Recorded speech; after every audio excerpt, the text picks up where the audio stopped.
Hello everybody, and welcome to our Overly Bright Twitch channel. Now you're here with us. Wow, now you're here with your ears in our somewhat very loud waters. I guess we better introduce ourselves. We're the Bloodthirsty Puppets. I am Blood Puppets, and I am thankfully not running today. Very loud. Is someone got something on? Because I can hear myself. It's probably Sammy's mic picking up. No, that No. might have been me to be off now. Thank you. That's the sound on. We're gonna get there. I like how we're keeping up this tradition of fucking up the intro. Yep. I'm glad that this is still a thing. Yeah. Yes, so anyway, we're doing one-shot farming for the next couple of weeks until the new year, and we start our one-shot farming with tech puppets. So everyone go around, introduce yourselves. We'll start with the person below me, Thirsty. Who are you? And no, just who are you, because we'll introduce our characters as we start the game. I am thirsty. I am here again. Hooray! Next one round at the bottom. You know who you are. I'm Killer Kitten. Meow. Nailed it. Almost last but not least.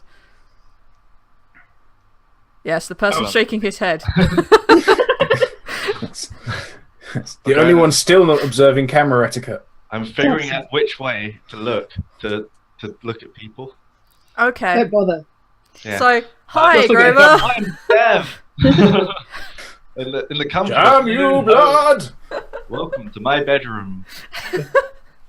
Are we about to do the Brady Bunch thing where everyone just like looks at one person? No, let's not do that. And Hello, kitten. our puppet master, wrong way. Our puppet master for the evening is Tech Puppet, and we're playing Storming Impira. So, before I quickly hand everything over, don't be at all but someone's race, don't be at all but someone's gender, and in chat, just don't be at all. Yay! Unless it's in game. Unless it's in game, in which case definitely be a tool. We're playing Friday Night Spice, which is using our spice setting, spice system in our spaced setting, I hope. Yeah. I think. Good, I'm so glad he answered that. Person who's supposed to be in charge and eyeing everything. We're getting there. Alright, Yes, hand we everything are over. playing. Well, something roughly like the spy sitting. Mainly, yeah, if it involves too much rules, I'm going to basically like find a way to fudge it until I like the way it rolls, but... That's pretty much exactly it. You're in charge, you can do whatever you like, my love. Excellent. So, now that we've introduced like who these people are, who's looking at my... Oh no, it's me. Okay, somehow I'm looking at my own document twice. Weird. Wow, we are so pro today. I was just like, someone else is like have my Google Doc open. I was like, who's looking at my notes? Oh wait, it's me. So, going around in character-wise, we're going to start with Thirsty at the bottom left. Introduce your character to us. Okay. Tonight I should be playing the glorious Doc Doc, an Iralisk tinkerer. Can you spell that for me, please? T-O-K. T-O-K. Thank That's you. Doc. Like Tuck Tuck, but with more O's and less U's. Yeah. Yes. Oh god, everyth's gone. What did you just do? Oh god, everything's just gone. That's back. Oh, we're back. Okay. Don't press things. Yes. What do? I turned off the light. No, you didn't. You turned off the whole movie. Turn it back on. Okay, next, Chiller Kitten. Spaceballs. As you've got a mouthful of Coke, introduce yourself. Hi, I'm Killer Kitten. Yeah, I mean your character. Okay. Nobody cares about you anymore. God. You've Oh. already introduced yourself. Alright, fine. I will be playing Winter, the human. Winter. Fantastic. Do you want to give us a little bit more details about this person other than their name and their race? What are their motivations in life? Why are they here? They Lack of want to choice. kill all other races. Okay, fine. That's a Whoa. terrible idea. Everyone and his crew is not human. Okay, xenophobic patroning. I really should have made you a Nitu instead. Like, a Nitu wants to eliminate all of the races. Anyway, you're a human. Yeah, fine. You're a xenophobic human. Fine. You've been displaced from Zukit recently. Yeah. Okay, so moving on to onto Tech Puppet. There. Who are you playing? I am playing Rex. Is my mic on? Yes, it is. It is. No, it's You're a not bit actually. quiet, That was the other one. but- Okay. That was perfect, but never mind. But yes, I am playing Rex, the Nitu sniper. I've Cool. just made it up on the spot. Good job. Nice. His matriarch was a defector, but she's dead now, so he's just kind of carrying on. Okay, cool. And last and least, I'm playing Go Fuck Yourself. okay, No, I'm going to be playing Elena. And, Elena. Elena. She's really? human. She's a pilot and a mechanic. Is she This missing her sounds hand? decidedly original. This sounds decidedly like I hadn't made a character up, and I'm looking at Helena's sheet. I'm going to be playing Helena. Except her name is Elena Oh. in this, and she's a mechanic. Oh, go on. Walk to the other side of the room and dig out Dr. McNinja. Does she have like no hands as well? I'm playing Dr. McNinja. He is a human doctor Okay, who has I a would fucking scalpel and a badass. I'll bring it back. Okay. The doing well. treat of Dr. McNinja. We're doing well Yes. today. Yeah, We I are. especially like the point where Tech introduced Dev as Tech. Did I? That was good. Possibly. I can't remember. Yeah, you forgot and introduced someone else as you. Possibly. That's why there was a nice long pause before I Yeah. actually started speaking. Okay. I was like, okay. So, Sammy, what was your specialization? I know you wanted to like exterminate people, but do I just put you down as like xenophobic murderer here, or do you have a specific skill apart from hating people? I am a dab hand with knives. Okay.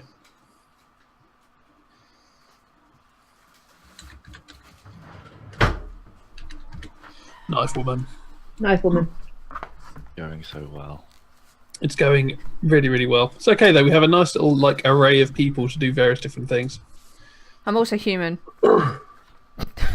Yay! Someone I don't want to kill. Yeah, we're doing good. We're doing good. Yes. So there's one person in this crew you won't happily leave for dead. Yep. Okay. So timeline-wise, we're going to be playing in the spy setting, and it's going to happen Space. roughly. Yes. Yeah. What did I just say? Spice. Sorry. Yeah.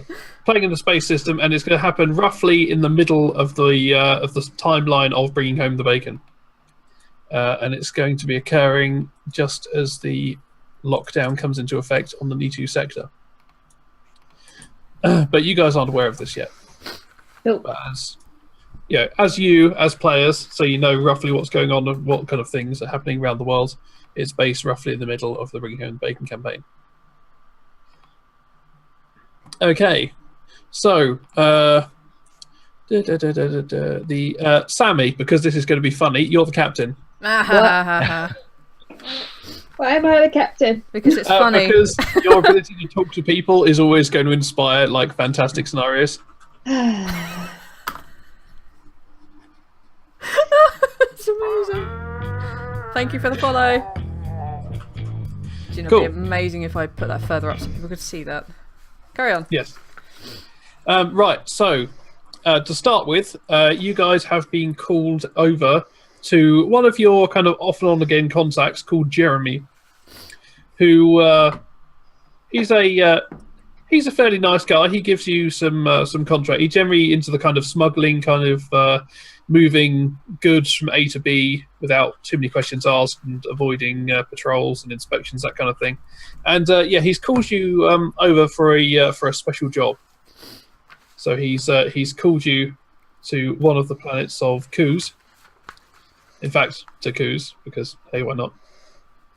And he's called you to this. It's basically a coffee house. Costa. Excellent. It's unbranded. No. Starebacks. Excellent. That's where we are. Yes. Go to barebacks. That's terrible. Barebacks. It suddenly went from like, oh, so we're not going to somewhere that sells booze. This is terrible. To barebacks. Yeah. So yes. Pause and coffee. Why not? Well, they're retail. You know, if you pay them extra, they're probably willing to give you additional services. That's Doesn't really matter to them. That's weird. But you're in this D2 coffee house at the moment, and from as you walk in, he's not immediately immediately obvious to you. You do recognise his face, but having a quick glance around on the main floor, you can't see him. Right. I'm fully distracted by names flying around the screen. Yeah. Yeah, it's a bit Hollywood. Yeah, I'm getting there, okay? I'm doing one thing at a time. If I had slightly more... If I'd woken up 10 minutes earlier, I could have had all this done in time. But I didn't, so we get on with it. Yes. This is what happens when you don't get out of bed on time. Yeah, exactly. Tut, tut, tut. It's what American time zones do to you. Yep. Anyway, while she's fighting around the screens, so all of you have come together because you guys are all going to stay together. So yeah, you walk into this coffee shop.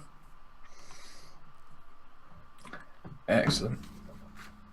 Yes, sir. Ah, Jeremy. I see a Jeremy. Are you saying this to anyone in particular, or are you just saying this as you stand around the corner? Because you can't actually see a Jeremy. I don't see Jeremy, people. Where is he? What are you people doing with your mics? Oh, listen. I'm looking at Thirsty. He looks guilty. I just moved it. There might have been some kind of crazy ass farting noise or something, but It was... Yeah, stop that, please, guys. Come on. Professionalism. Don't be dicks all your lives. that's a bit of a. I would like to order some coffee, because if he's not here... Yes. I would like to order some herbal tea. Okay, so you're gonna go up to the bar, yeah? Yeah. Yeah. Oh, Okay. we're going to go over to the place where you get tea. I mean, I wouldn't be as assertive as to call somewhere in a coffee house a bar. It is Well, It's there's not a- a bar unless there's whiskey. No, they have a bar at the back which has these various different. Well, it has this truly arcane, fantastic steampunk-looking device on it, which seems to emit puffs of steam, smoke, and coffee-smelling liquids. So you assume it's some kind of coffee machine, but not like anything you've ever seen before. This has clearly been custom-made from bits of engine and some pipes, and there's a few bits. I thought you were going to say pies then. No, it's pipes, but it's also got some nice wooden components to it as well. So it's this thing is definitely like a homemade coffee machine. It's the you just go up there, order it. The Rutai on site kind of goes, yes, I can do this for you. Wait, go. I don't know how many cowbrick I have. We'll say for this you have enough for coffee. It's I have not very- 54 cowbrick. I'm having whoever had this sheet before. Okay, Oh wait, no, that's Elena's. That's actually not correct. Oh, I have 31.5 cowbrick apparently. okay. What do you roll for that? Apparently, I didn't, Top it was Top just written shit up with there. money. I just decided to roll 2d12. I have 6. Your 6 cowbrick. That's Yeah. fine. Apparently, I'm shit with money. One cowbrick will be enough for all of this. Oh yeah. I buy cowbrick, everyone. Not That's cowbrick. I buy. Buy a 18. cowbrick. So there's a it takes about 5 or 6 minutes for the herb to produce enough coffees for this. He has to actually at some point during the process he has to actually open this door and throw some more logs on the little stove she's got underneath this device to keep it running. It looks like a combination between a boiler and a coffee machine. It's pretty impressive, and anyone who's interested in gubbins and tinkering would definitely be very excited by it. It does look very interesting. How high is this counter? Per The chance? counter itself is actually starts quite low, so it's only about half a meter off the ground. But this device takes up a huge, great chunk of it, and there's a roughly flat surface about a meter off the ground, which she's actually using as a till and Are there any stools on our side? There are some nearby. The thing itself gives off a lot of heat and steam at irregular intervals, so people tend to stay away from it. Sitting too close to this thing is just asking to be scalded or have boiling coffee sprayed in your face. Yeah, I only ask because as an Irilisk, I'm very, very short, and this is absolutely fascinating. Yeah. I really want to get a very good look at this, Okay. but I'm 4 feet tall, which means it's at my eye level. Yeah. This thing goes from about half a meter to the ground. This thing's about half there. It's about a meter, and half of that is solid, steam powered coffee machine. Yeah, it's the coolest thing I've ever seen. Yeah. So you guys are sit there, grab your tea, your coffee. You sit there looking out the windows at the street as it goes past, and one of you, I'm going to say Winter, you feel a tapping on your shoulder, and you look up and you see Jeremy standing at your shoulder. Took your time, didn't you? He's like, I was upstairs Well, know. you should have told us. in the private meeting rooms. Come on, stop mucking around. Let's go upstairs. Just And he sit turns down. to it, upstairs. Are you going to follow him upstairs, or are you going to stay sitting down here? I'm going to stay sitting down here.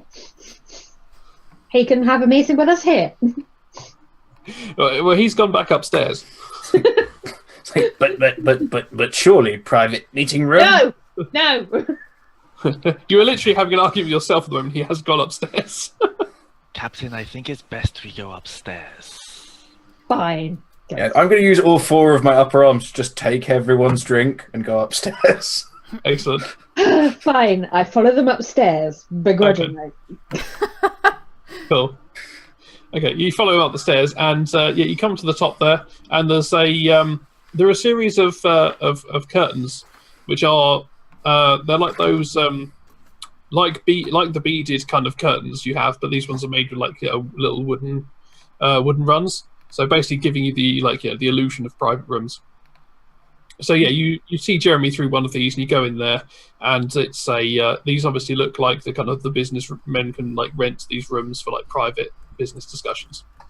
So yeah, you go in there, and he sits down around this table, and he just gestures you all to sit down around him. There are lots of different kinds of chairs. None of them match. It's all just a bit of a hodgepodge of different things, or a couple of stools and some chairs and things designed for different races to kind of squat, bend, or lean on. What looks like the most important looking chair? Probably the one Jeremy's in. That's kind of got quite a high back, and it's almost like a throne type chair. Very square in design, and it's What's the back goes up to above his head. What's the next best one? Probably one that looks like someone's taken a ship command chair, or like one of the chairs from a bridge of a ship, and like bolted it onto the floor. So it still swivels, but it doesn't actually move.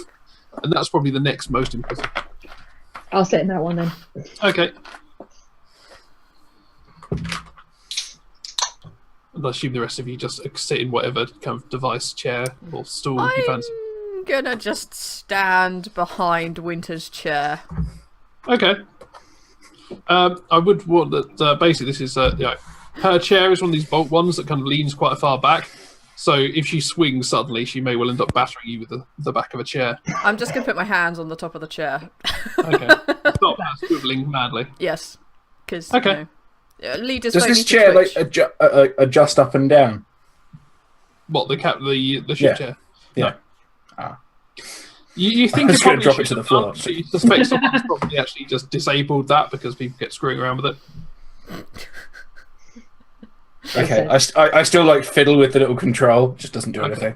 Yeah, there's lots of little dials on the side that look like you should do something, but clearly either someone just glued them on because they look cool, or they like were broken during the extraction process. If they're just glued on, I might pull some off. Okay. Just put them in like. I imagine like as a tinkerer and an Iralisk, he probably just has lots of little pockets, just like taped to him. Yeah. All over his carapace, who's just like, oh, bolts, oh, Okay. things, yes. In that case, Winter, can I get you to take a dexterity saving throw for me? D12. Yep. Do we use anything else? Ugh. I know, I'm sorry. Should that be a reflex? No. Well, reflex is the save, isn't it? Yeah. Yeah. I'm just Reflex getting save. to use the correct terminology. Sorry. 8 plus... Hold on. Physical, did you say? No, reflex. Reflex. 12. 12. Okay. Cool. I'll bear that in mind. So anyway, so you all take your seat, and Jeremy just gestures to you and said, and like, yeah, there's a small like array of snacks on the table, for like, suitable for all races. So there's a couple of like, small squiggling creatures in like steep-sided cages, and there's like, nuts and crisps and things. Jerry says, thank you guys for coming and responding on short notice. I've got a little bit of a job, which I think you guys will be, the guys to go to for. So I assume you guys haven't got anything else going on at the moment. You're looking for work. I suppose so. Excellent. There's a little clearance job I'd like you to do. We've been looking at acquiring some more real estate, and we need some storage which we can use, which it's going to be tucked away, kind of quiet, and you know the score. So we've got this lovely little area pinned down on a place called Impira. I don't know if you guys have heard of that before. Yes. Well, of course I have. So, yeah. Okay. Sure. Cool. Who So hasn't heard of Impira? Well, I don't know.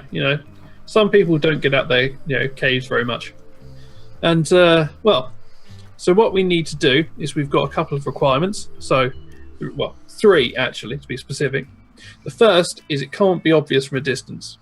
So if someone like some patrol happens to be going past and they happen to look out the window and see a large load of storage, containers strapped to the side of Impira, that's not going to fly. It needs to be something hidden. And the second one, there's got to be a way of getting to and away from it without being detected. So whether there's electrical interference,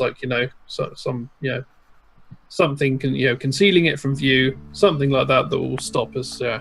Because ships are going to be coming and going pretty regularly. We need something to be able to cover them with.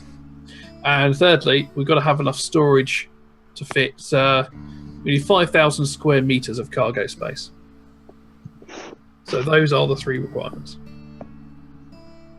Other than that, don't really care. This thing, it's pretty big, quite a lot of space. So you guys can just go have a look round. Whether you find an unused bit of space and take that, or whether you oust some locals and take over their area, don't really care. But if you just sort this out for us, then there'll be a nice big payoff for you guys at the end. How much payoff? How's a 1,000 cal sound? Say Like 2,000 would be 1,000 better. Calbrick to shop. 2,000 would be better. 2,000. I don't know. This is, I'm not asking for too much here. How about 1,200? 1,200 sounds reasonable. 1,500. Take a barter check for me. Is he human? Yeah. +2.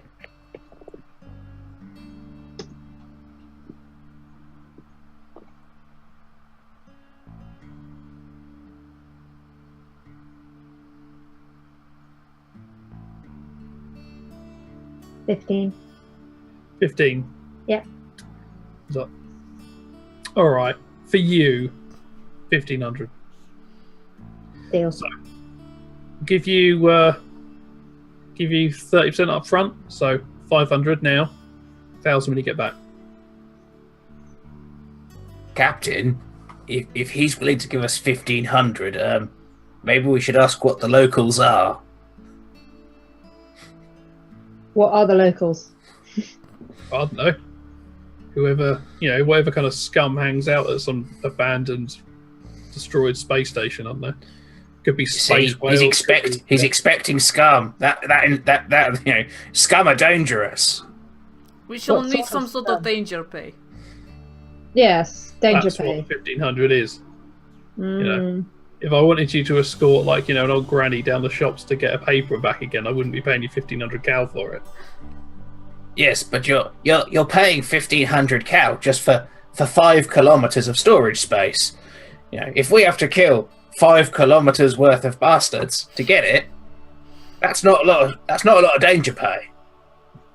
He makes a good point. All right. I That believe case- a more reasonable fee would be a Calbrick for each meter square. There may be an enemy on each.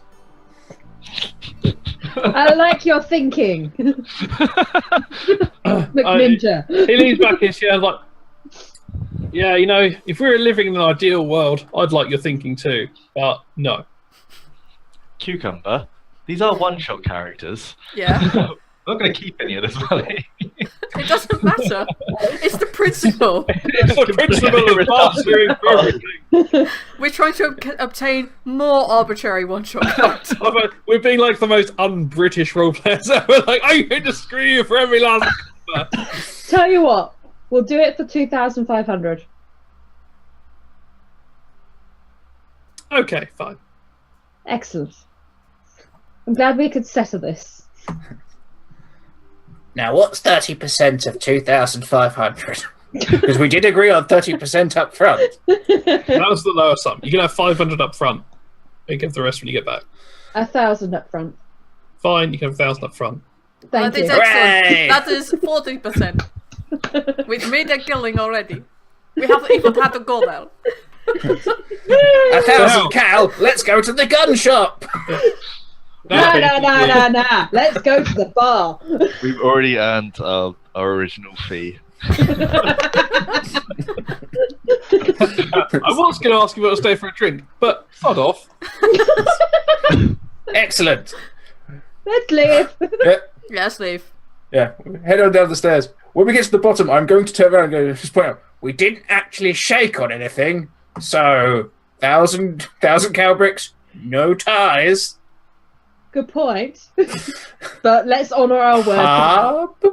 Yes, we have a I like your thinking to the pub, but do we have time for pub?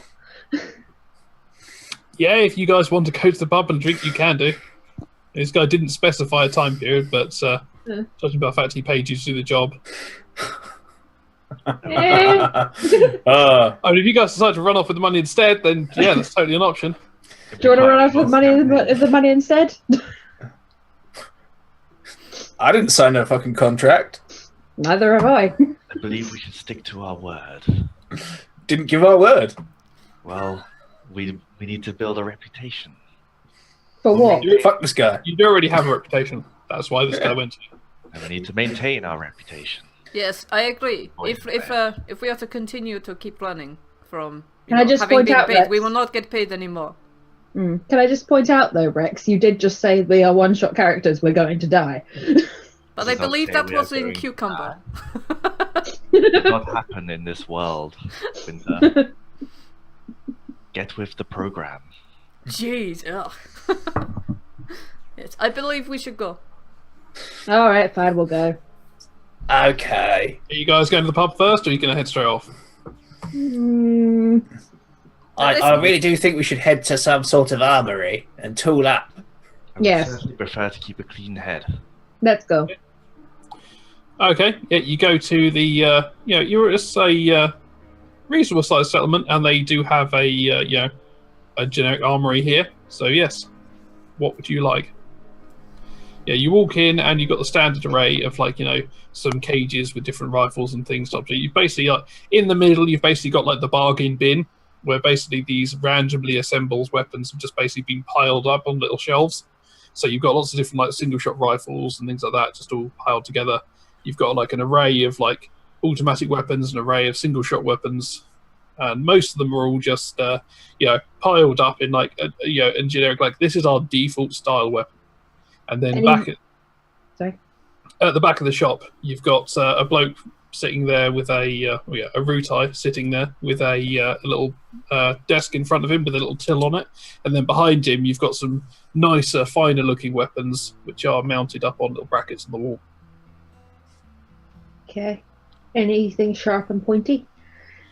There's a little what looks like an umbrella stand full of machetes Don't you have and your own random weapon? knives. Being a mercenary, you should already have weapons.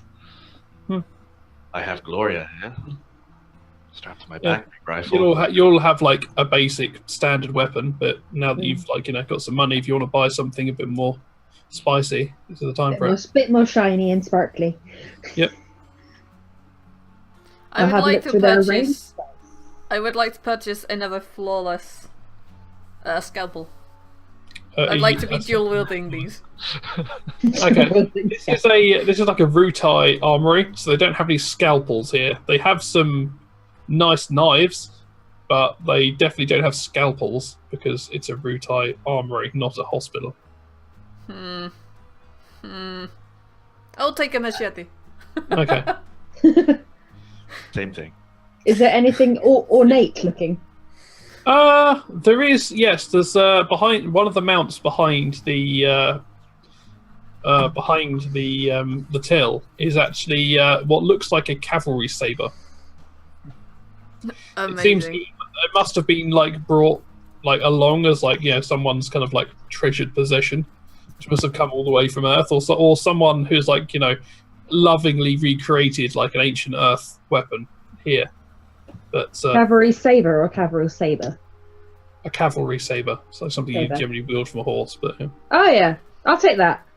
Okay. Yeah, he's got one of those behind, so that will be a polished melee weapon. Okay. And if you want to take that was the only really nice looking melee weapon. So that means McNinja can have a clean machete.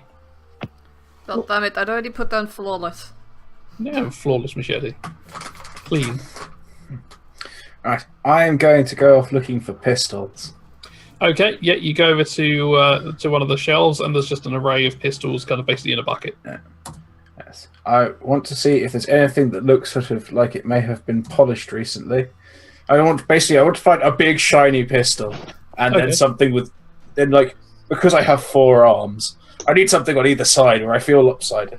Okay. So I'm going to find like a big meaty pistol for one side, and like an Uzi for the other. You So must just when have I feel like Boomy or Hosey. Okay. If you're looking through the little bargain basement bin, you can basically find yourself like an automatic pistol and a semi-automatic pistol, or you can find a revolver or such like. And all of these ones will be everyday quality. Mm-hmm.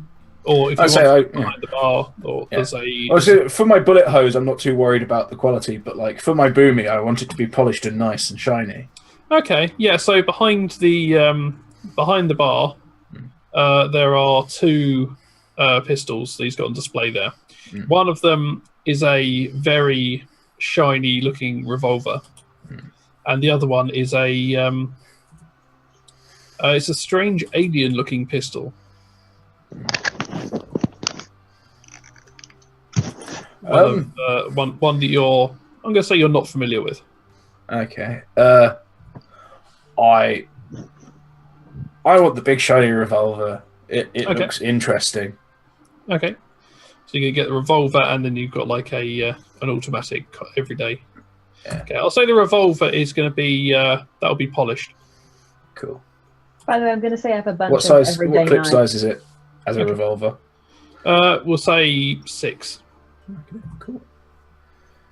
And I'm going to say you can basically have as much ammo as you want because you guys have got 1,000 caliber to blow. Oh yeah, but and also my hose. What clip size is that? Roll 2d12.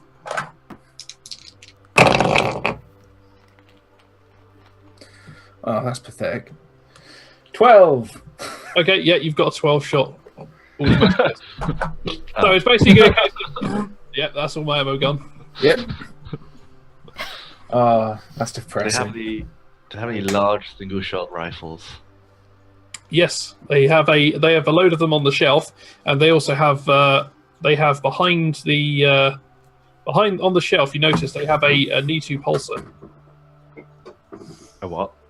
It's basically an electric gun that fires a gel that electrocutes people. Long range? Yeah.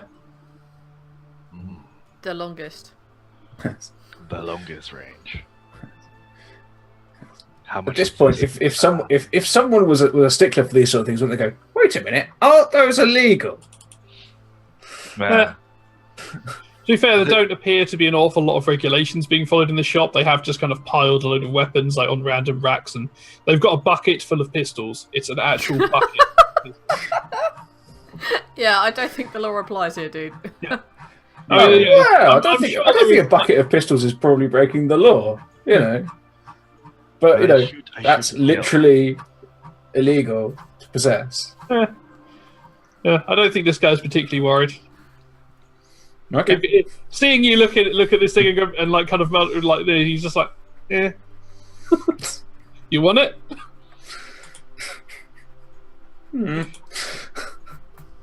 So, do you want it? No. I would like just a normal, large gun. I shoot to kill. I like making holes in people. Okay. He points at the shelf with them all piled on top of each other. Like, yep, any one of those will happily put holes in whatever you pointed at. Any of them better than this big thing on my back? What do I have? I don't know. Okay. You can say that you've got one of currently got a cleaned one. So to upgrade it, you want a polished one. Do they have a polished one? No, the only one they've got that would be polished would be this Nisi Pulsar.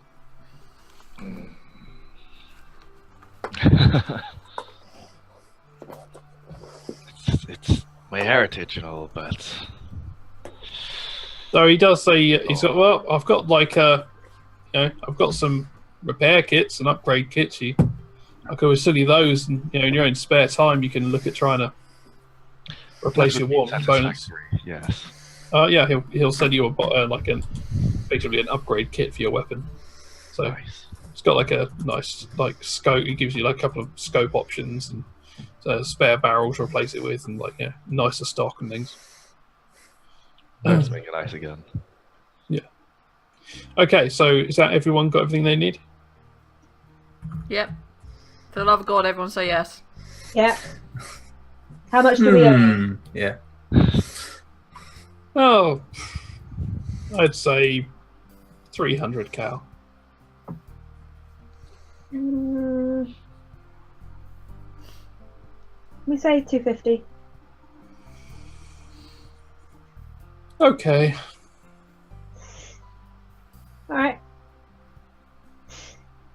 He has a huge smile on his face as he takes your 250 cal. Feel like I've just been screwed.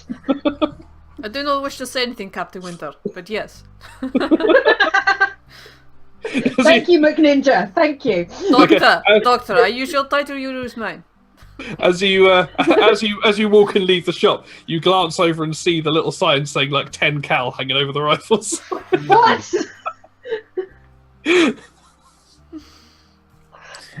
As we leave, does the open sign flip to closed, and the guy instantly goes on holiday? No, he just continues as he was happily. He's just sitting there kind of humming to himself. He's just idly tinkering with some disassembled weapons on his desk. I'm gonna go back. I'm gonna go back in. Oh God. Captain, I feel like we should leave. I'm starting the engines, we are going. No, we've been. I'm gonna go find our ship and start the engines. Okay, you go find your ship. I'll go back in. Okay, you go back in. I go up to the desk. Excuse me. He You've looks at him overcharged me. You said 150. I accepted 150. What is the problem? You took 250. No, I took 150.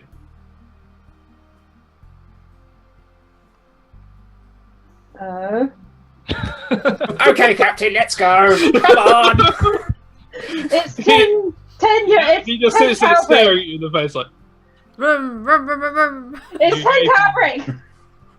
Not that I can rev the engines, but I'm revving the engines. 10 cal break for the rifle. You've overcharged. You agreed to the price. Come on, Captain, I can hear the ship revving. Rum, rum, rum, rum. Captain, Fine. I'll be back for you, goddammit. If Doc keeps revving the ship, she's like to set the atmosphere on fire or something. He Fine. nods his head just yes, please, come again. That's not what I meant. Let us not come And again. Let us leave this shopping hell. I leave Okay, and go to the cool. ship. You head towards the ship. The ship itself is your little this little unit you've got here. It's generally you tend to transport very small, very valuable things. So your ship is tiny, absolutely tiny. It is in the interior where you actually climb into it is basically like the inside of a Mini. You have 4 seats cramped together very tightly, and you are literally the shape of the craft is you've got your little square bit, which is your cockpit, and then you have 2 forward-sloping wings, and you have some weapon placements on the top of those. You have a pair of rail guns, which are forward-facing, and then you have some guided missiles, which are rear. I really am gonna have to find this ship sheet, aren't I? Yep. I did say that to you earlier. Motherfucker. Yes. Well, all blame McNinja for not getting the ship sheet out when I said. Yeah. Because she does Sorry, not what care. are the rear guns? Rear guns are guided missiles, and the front-facing missiles are rail guns. So they're non-guided at the front, but they do more damage. Okay. Yes. To get back to the ship, Tok Tok's going to take out his little voice modulator and say, That is That's indeed. "Ah, That's it. Now, let's go back inside. For what? Well, you know, the ship. Let's go. Oh, get Get in the hell out of here. Yes, let's get in the ship. Okay. Yes. Cool. So you've got the from the positions you're in. Basically, once you're in the ship, you can't actually move. There's not actually physically any room to swap places or anything. You literally get into the ship, sit down, and you're in that seat because you've got the various bits of kit around you, so you can't like swap places or anything. So, who is going to be the weapons officer? Because that person is going to be the designated weapons officer for the time of being in the ship. What stat does that use? That uses a... I'm going to Ship take a picture and operations, send it to you. Is it ship operations? I think so. Cool. Yes. I'll do it. Okay, so you're going to be. I'll do it. So you are going to be gunner. I am the gunnery officer. Okay, who is going to be the pilot? I am the pilot, you said already. Good. Okay, and who's going to be on navs? The navigations officer. yeah. Kirsty, he looks excited.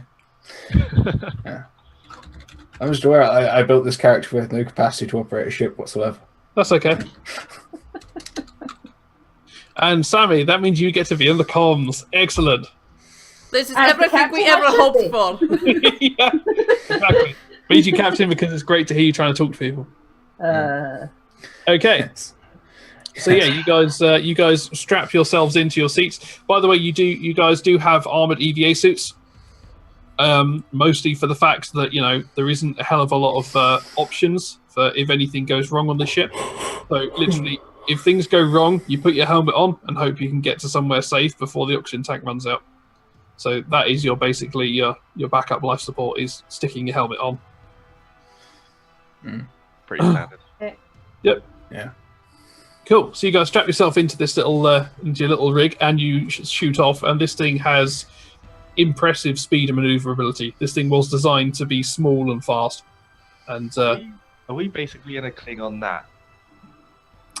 yeah, Maybe. or kind of also like a TIE bomber or a TIE fighter. So that kind of very small kind of interceptor type craft. So not necessarily the sort of thing you'd want to be in for a very long time. Oh no, absolutely not. This is the kind of thing that generally it was probably its original purpose was probably to to escort bigger ships around for short periods of time before redocking and Oh swapping wow, it. this music is way too suspenseful for this moment. Yes. But you guys have taken on this thing. You like it because it's quick and it's small, and it's pretty handy for evading anyone who's looking for you. And it does have quite a lot of ass-kicking power. Though of course it is fragile as hell, so your best bet is not to be hit by anyone else. Okay, so take it away, McNinja. I'm just taking a photo of our ship for everyone else. Okay, I did wonder why you were floating your phone around in front of the screen. I have to take it in 2 bits because there's a lot of shadow because the lights were above my head. Right, I'm gonna pilot this thing. I'm gonna rev the engines like a boss. Okay. I'm gonna gun the fuck out of it, so it's a 4 because I'm gonna use engines. And that's a 13. 13. Okay. Yeah, you managed to take off. You basically do the equivalent of revving the crap out the engine to dumping the clutch. So Yeah, there's basically. You give the spaceship equivalent of wheel spin, as basically like you thrash the engines, huge spots of flame and burn like come out the back of it, and you rock it out of there. Everyone nearby like hits the deck, like dives out the way because it's like, what the fuck are you doing? You're trying to you're going to kill someone or set fire to things, and you have indeed left a nice deep scorch mark in the ground behind you as you took off. Oh yeah. But you've managed to make it up, and you haven't crashed into anything. So yeah, you successfully get out of the orbit of the planet. So for the place of my captain, thank you. So, and who's on navs? We have Andy. So we need a navigations check to see if you can find your way to Impira. I'm gonna guess no. Well, I don't know what the systems is. 2. 11. 11. Okay. Which system can I just check with the law systems there? Which system is Imperial?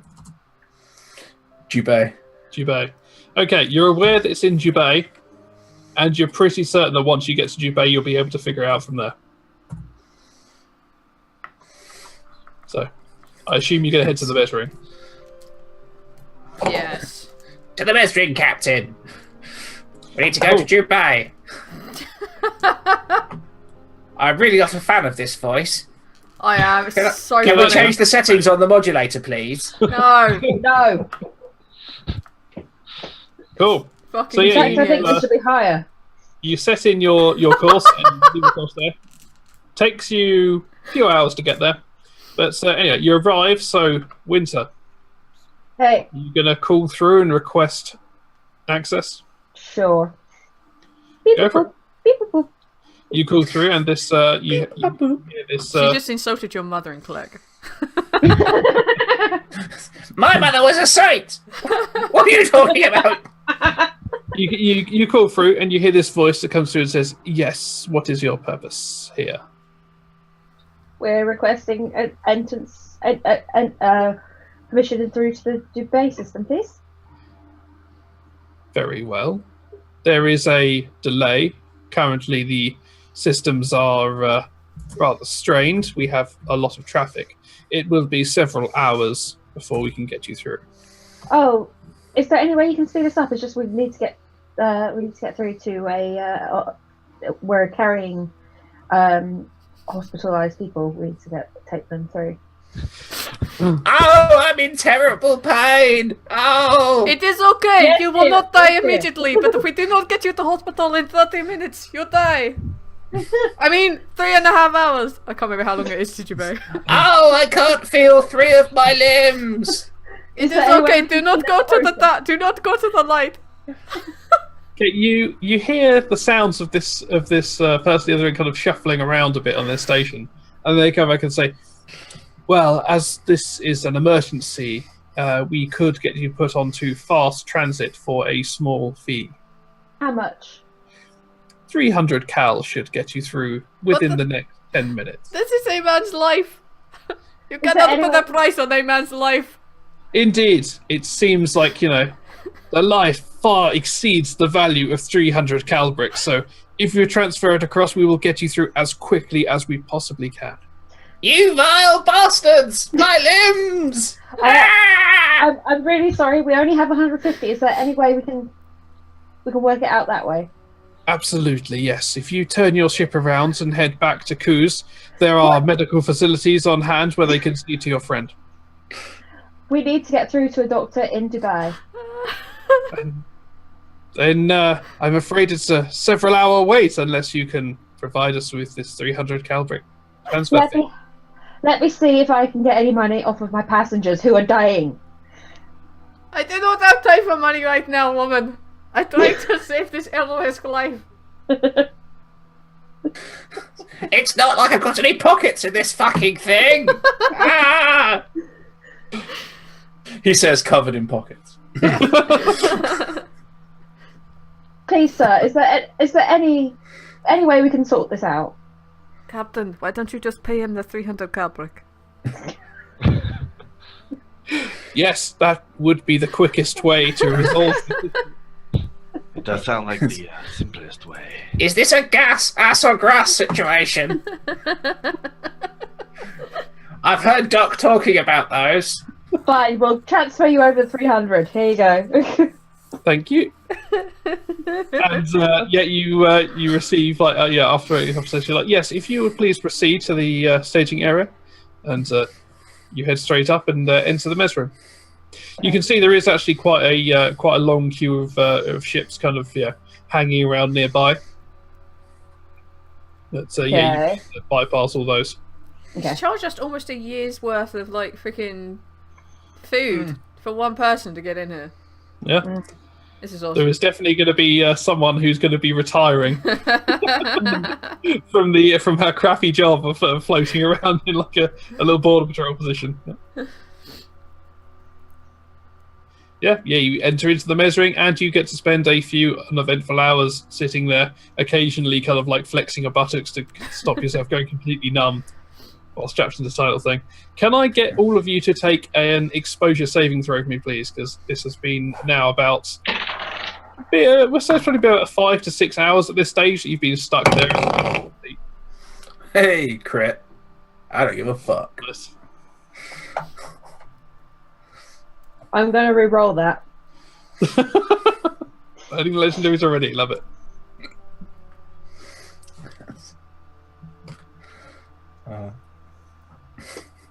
There we go.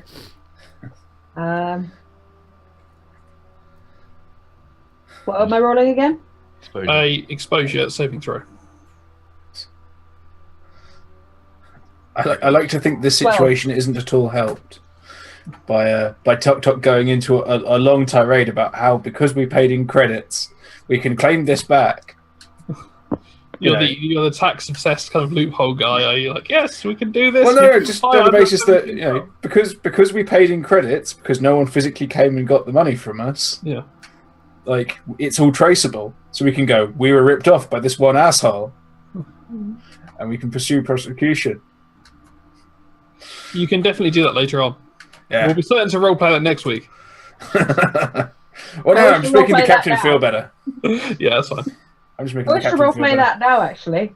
No, rather than go and do this mission. Let's do that. So, anyway, the case of Winter versus.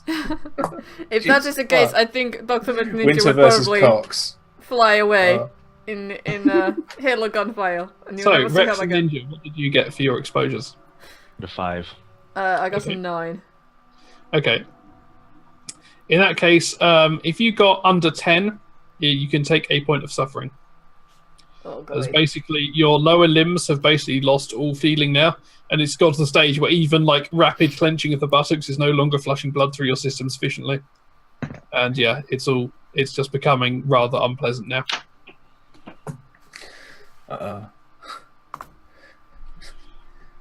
This is what you get for not having centralized systems. I imagine you've basically got like a semi-reclined egg chair that you're just like sprawled in on your back, just like Yeah. I'm fine. Cool.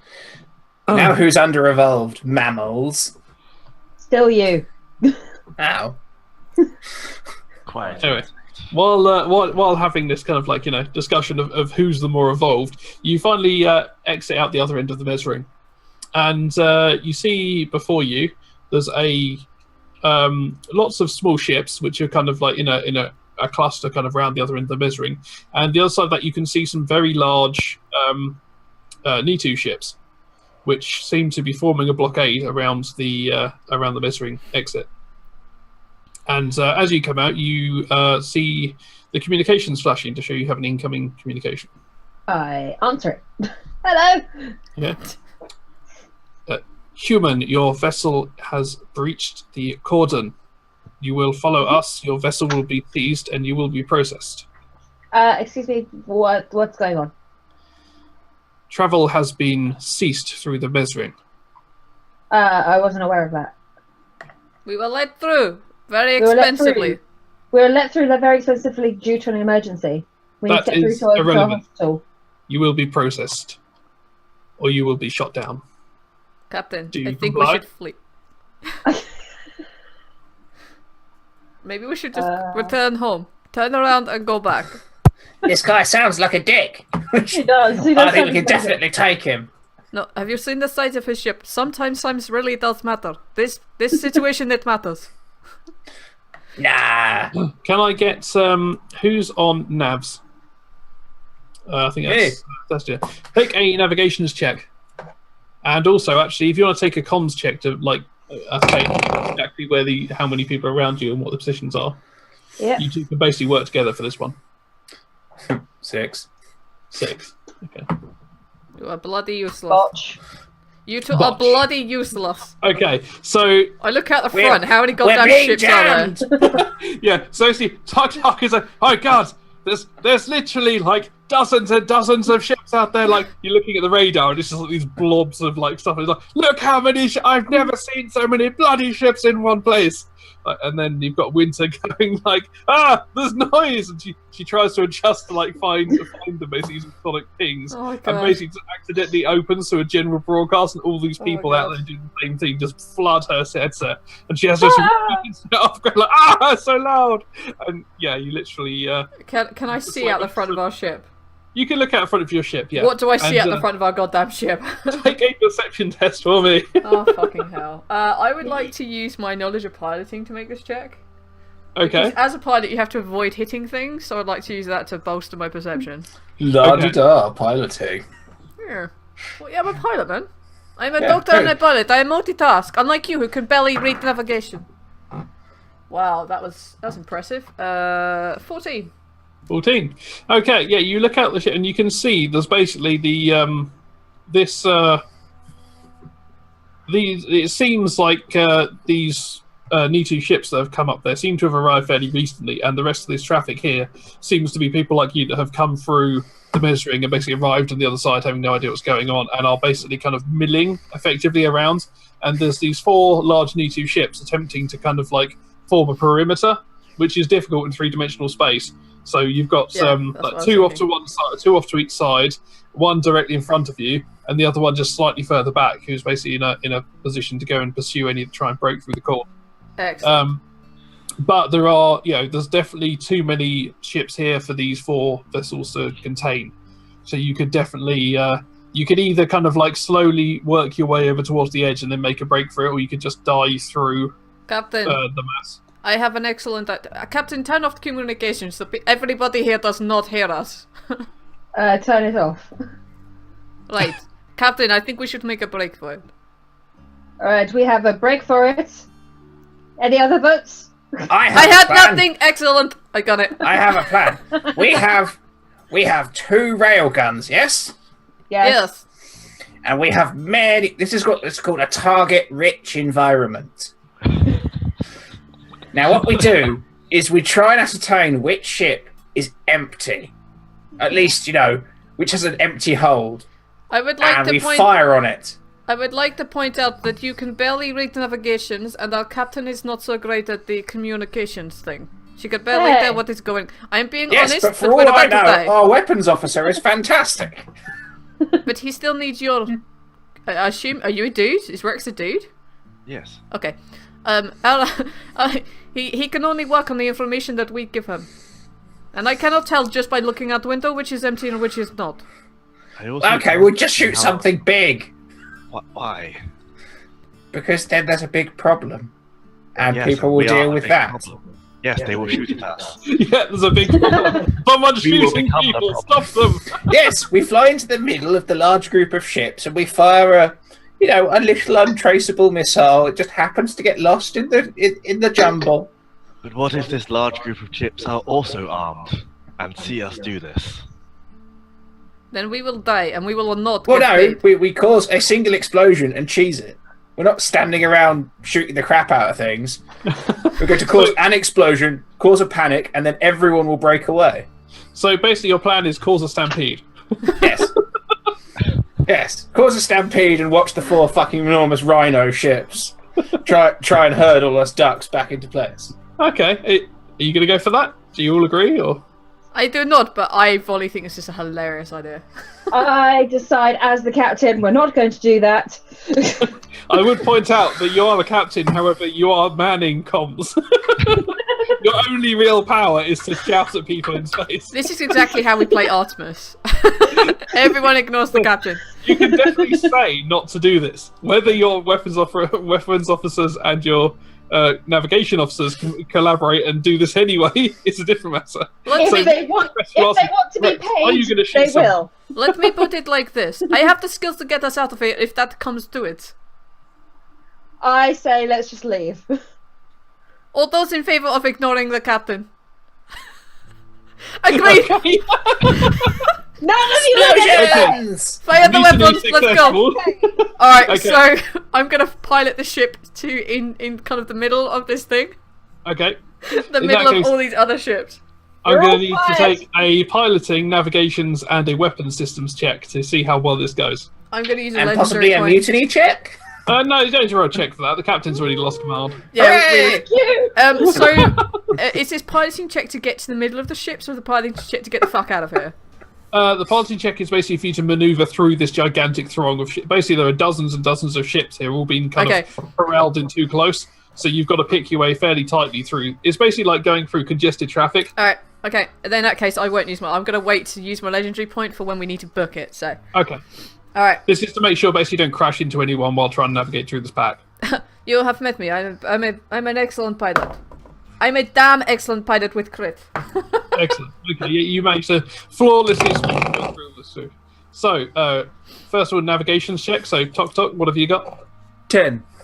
10. Okay, yeah, you managed to identify a. You actually identify a ship which is carrying chemicals, which would, it has a small crew complement of Irilisks. So a small Irilis crew. So you know that they would make a particularly good target because if you fired into their chemical tanks, you'd have quite a spectacular explosion even in space. And you've got that, and you can also see another one. The other one you recognise would make quite an impact is basically a space bus. So like there are hundreds of people being transported on cramped conditions. So either one of those being blown up would certainly cause a panic. Well, not that I'm a colossal, pro Irilisk sort of being. I would also point But out... I'm going to give everyone the impression the space bus is empty. Okay. Yeah, the space bus only seems to have humans on it as well. It seems to be like a human... Why? School bus. There appears to be an empty bus. It's very large. There's humans. There's Yeah. humans.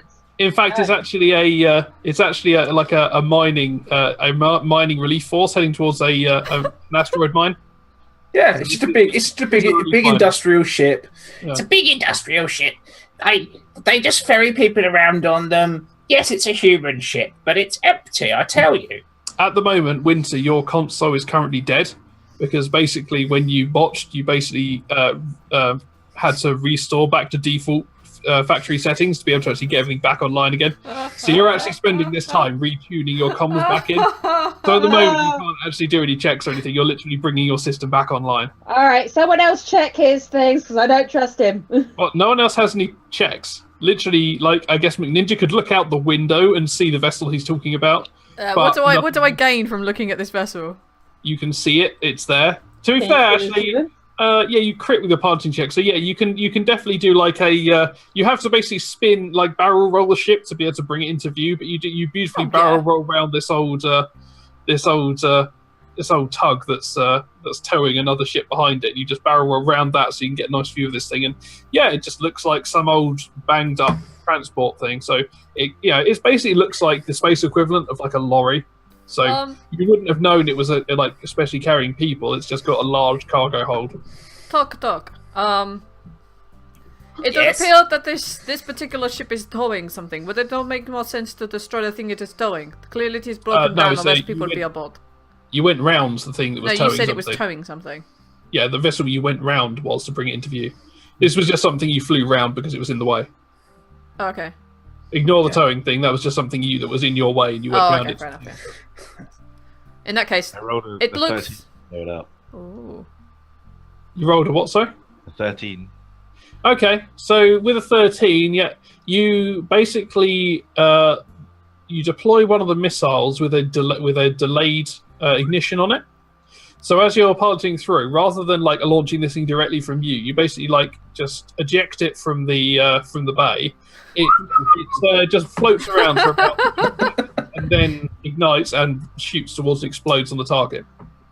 And because of that crit blow there, you were basically so close towards it now that it would be extremely unlikely that anyone actually detected any kind of missile being fired.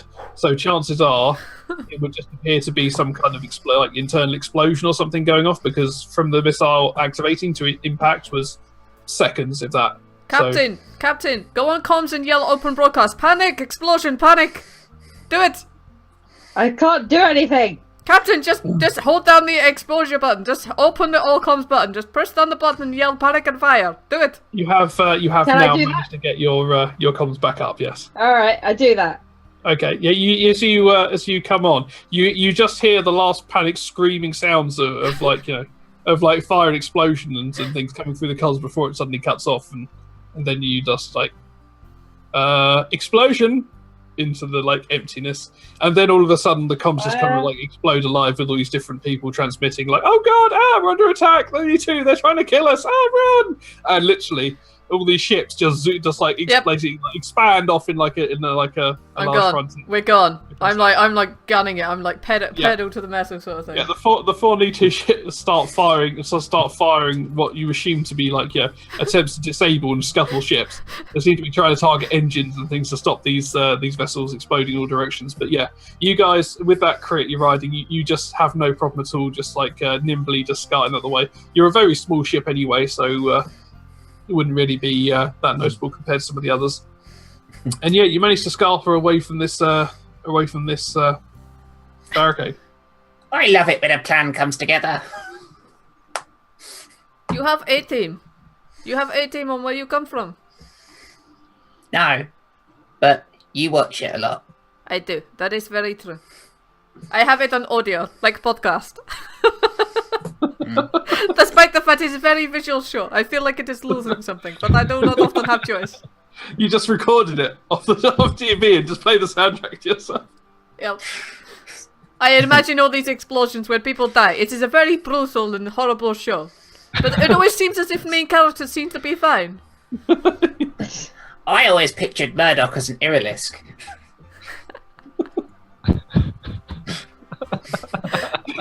I think Hannibal would have to be probably Rutai. Not lazy, but very smart. Always tinkering with things.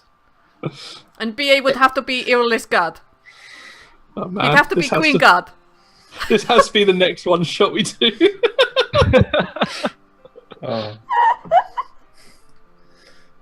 I always imagine Murdoch to be more Face Man. He'd be more like a Gendal. No, Gendal. Oh, Gendal. Okay, yeah.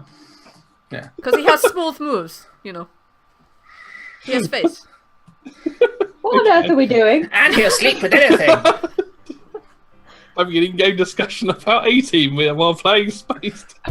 Okay, so yeah, you This is everything I dreamed for in life. Yeah. Give it up. So yeah, you guys head over in the direction of Impira. Now, can I get you to take a comms check for me, Windsor? Yep. It's just like A-Team, except for hundreds of people died. Yep. Also, Tok, can you take a nav check for me?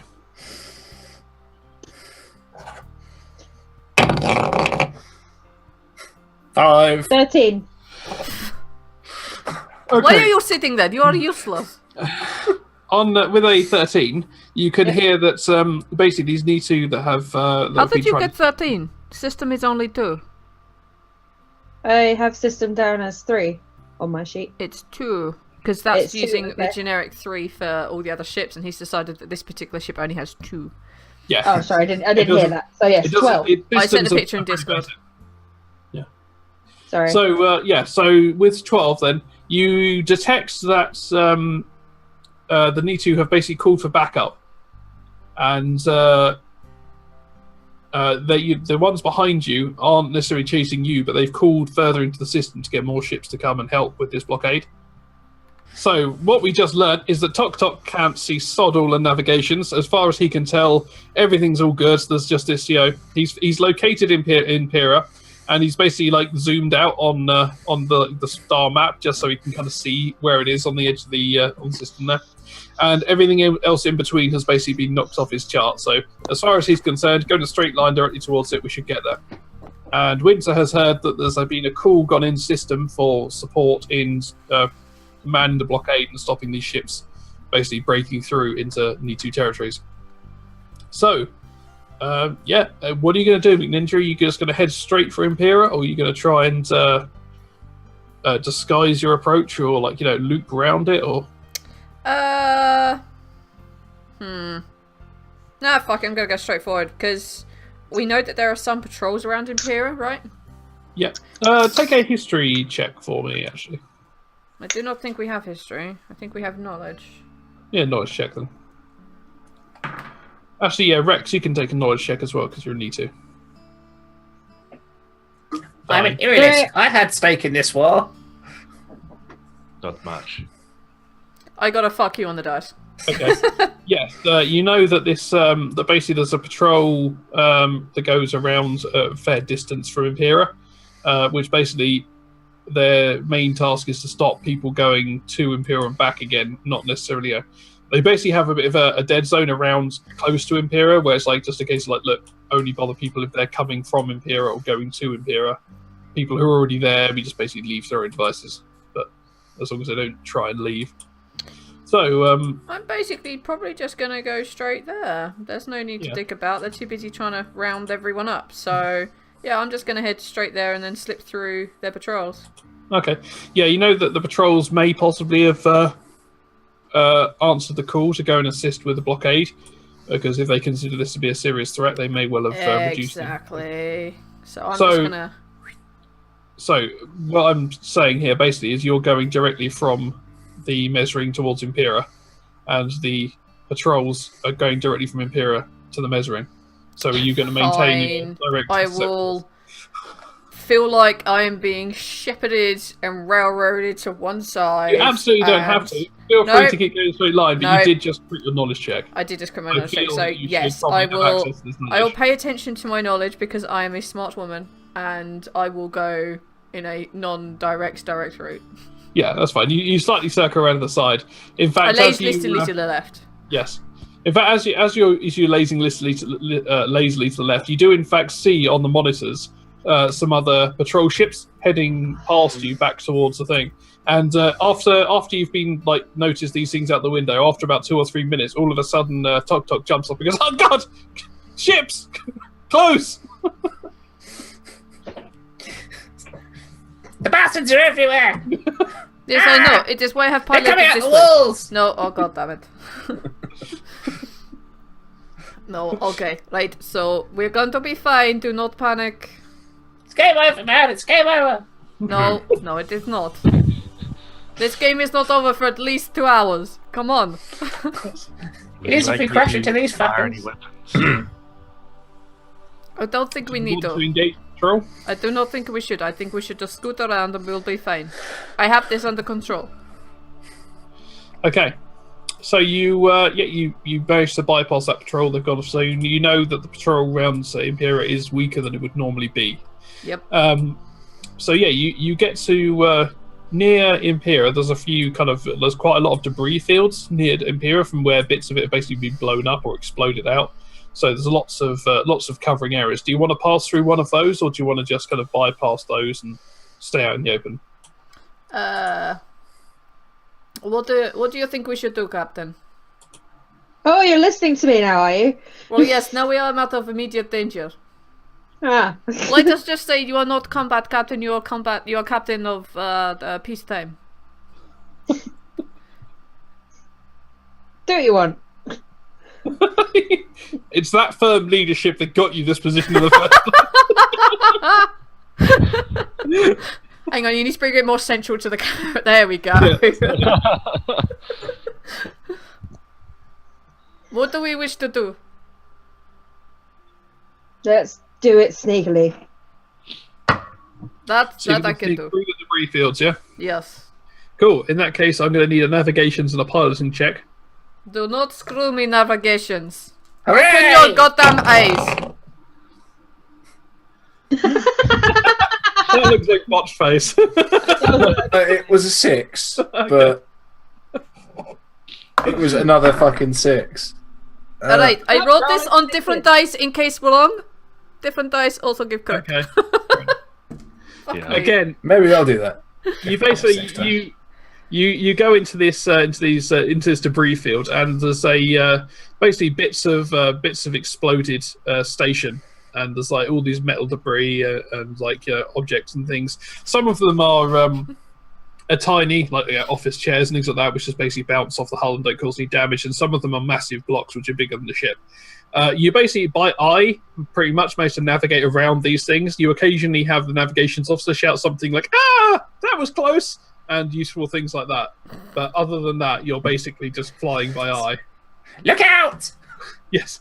Yeah, really helpful for things like, "Oh god, it's coming straight at us," not like with any direction or anything, just like, yeah, move, dodge, duck, or like, yeah, Space left, space right. Yeah, really handy, useful navigation tools and things like that. So, Is there any music in here? In fact, I'm gonna tune into DJ Moon. okay, just you've pump got the volume. DJ Moon, and there's just this some massive banging tunes come through, and you manage to rise the volume up loud enough to drown out the sound of your navigations officer. And at that point, you find everything gets a lot easier for you. And it takes you a little while. It probably takes We you. do not hear DJ Moon. We're not on long enough. No, it's just a loop. He's obviously doing something different at the moment. You suspect he might be busy with something. He's not. I know. At this point in time, he is not busy. Actually, to be fair, I think he's in the Iralisk system. Maybe he's just sending it through a relay or something at the moment. Anyway, so you hear the music going there. It takes you, because you're going through here and you're having to navigate quite slowly because you're having to avoid these bits, it takes you at least another hour there. So I'm going to have everyone take another exposure saving throw for me. Great. Why is this the one I botched on? Why? I botched. Oh, for fuck. 7. 11. If you get under 10, you take another point of suffering. Seriously. What saving throw is it? Exposure. I tried another dice and rolled a 6 anyway. I guess I also take another point of suffering. But take a point of fortunately, I have 5. I have exposure save of 5. So I am fucking sweet. So I think if you've hit 2 points of suffering, you take some damage. And it was a D4 damage. Yep. So everyone at 2 points of suffering, take your D4 points of damage. Say at this point, you've especially the Nita, you've been sitting awkwardly on your tail in some way, and you suddenly realise that you've actually just crushed all the life out of it. Don't have tails. Yeah, I thought they didn't have. Why not? Because they don't. They are humanoids without tails. Oh well, fine. He can have a tail if he wants. He can be vestigial. It's fine. You're Fine, a mutant. tail.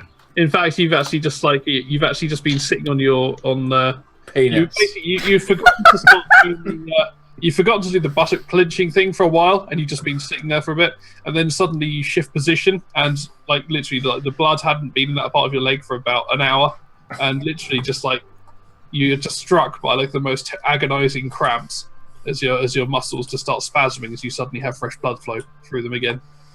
So yeah, that's fun for the pilot and the weapons officer who's sitting there thrashing madly against the weapon firing controls, just like trying to set anything up, as his leg goes into mad spasms.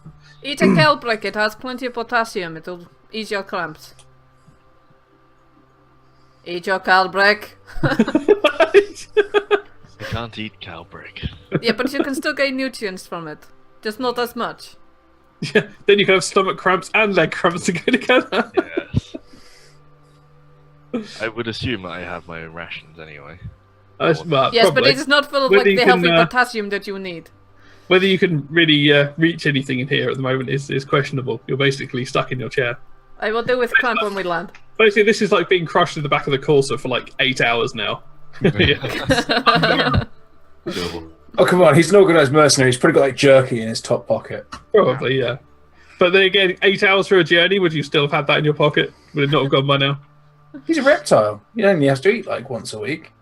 Yeah, but you not be really bored an 8-hour journey and eat just so you've got something to do. You eat out of portion. Yeah, I mean, Who you just knows? spend 4 hours just sitting in a meds room, just looking at the crazy magnetic display outside the window. You're like, oh, okay. Oh, come on. You could easily sit for 4 hours just like watching the crazy ass 3D Aurora Borealis show. Yeah. Anyway, People spent the entire guys, 60s doing that. you managed to emerge from the basically you get to the edge of one of these pockets of debris here, and you've moved right up to the edge of Impira, and basically as you emerge behind this particularly large what looks like a corridor that's completely detached from the side of the ship, you see ahead of you Impira, and it's basically this gigantic artificial moon which has basically been completely gutted and destroyed. There are occasionally you see kind of like flickers of light and things where bits of old systems are still running, but on the whole it's basically completely destroyed. So now that we've got this grand vista before us, we're going to take a short break.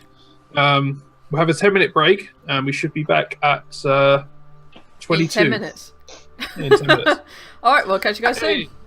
We are indeed back with a very marmitey sandwich. It's kind of horrible. Join in with. That is the eternal issue you That- have over that is mighted your perfect, though. sandwich. I love Marmite cheese. Marmite It's so cheese is good. perfect, but I put slightly too much Marmite in the sandwich. Marmite is horrible.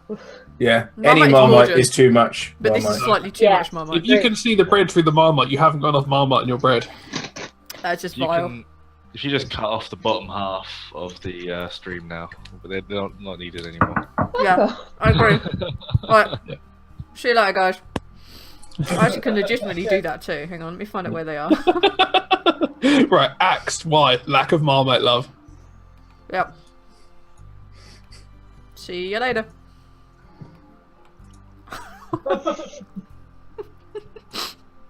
Where's the other one? Where I'm is still she? here! I'm still here! That's so gross.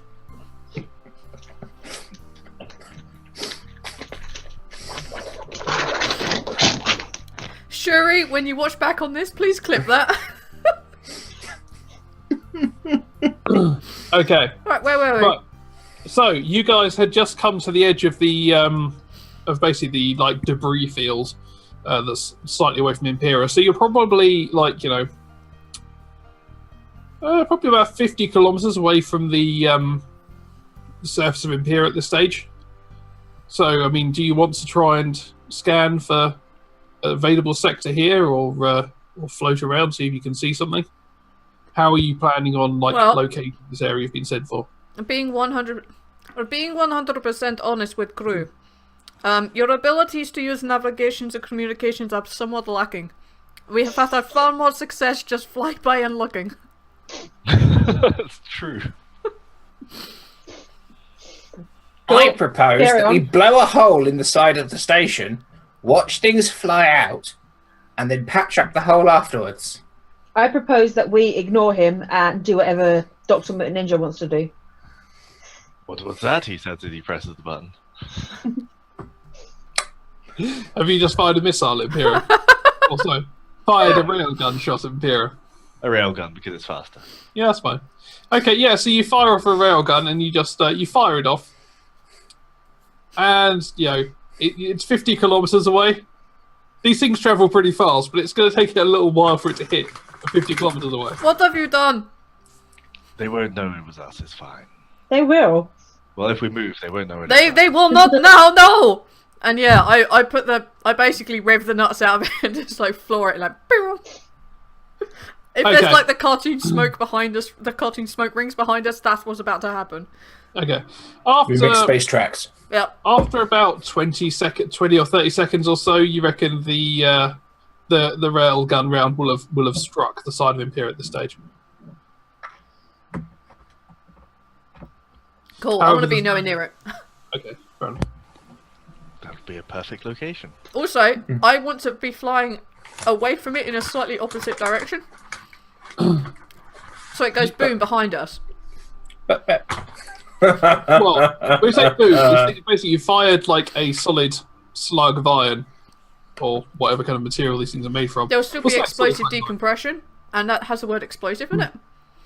Yeah, but you are striking something like, that is like very much destroyed. You're assuming the bit you hit has atmosphere within it. Not all of it, not all of the... most of this debris field you've just been flying through is a result of things far more powerful than your weapon striking the side of this thing. Of a way bigger railgun. Yeah. Yeah, basically, like, the weapons that we use to destroy this thing are, like, make your railgun seem insignificant. So. Absolutely, yeah. So, yeah, you fly off there. Can I get you to take I'll need you to take a piloting check. Of course. I need navigations and also comms. Are you going to be trying to listen out for any other nearby vessels or anything? Or Nope. okay. Making yourself useful as usual, Captain. 10, yeah. Okay. 8. Okay. So you your navigations, you set a path and you detect in the distance there's basically a debris field basically that's kind of all around Impira. Basically comes close enough to almost touch it, and you see that would be a really good place if you're going to have like covert ships coming and going. That would be a really perfect place for them to be based from, because it's fills all their needs. It's covered so that people could move in and out without being easily detected by patrols. And so you set a course in for there. And McNinja, you just say, oh yeah, okay, I'm heading over there. So you just basically you just set the autopilot going like, yeah, take us there and kick in, and you basically just chill back and relax for a minute.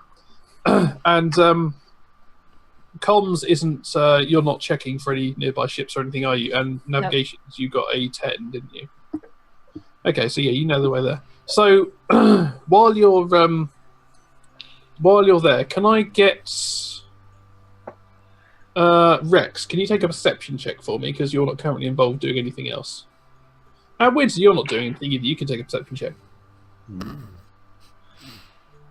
Can I use my knowledge of Nitu space to enhance my perception? Not in this occasion, and I'll explain why in a second. Can I use my intimidating presence? No.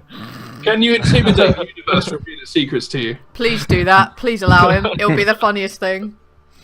You can attempt to intimidate the universe if you want. Okay. Just increase the I got- difficulty. I got an 11. You're 11.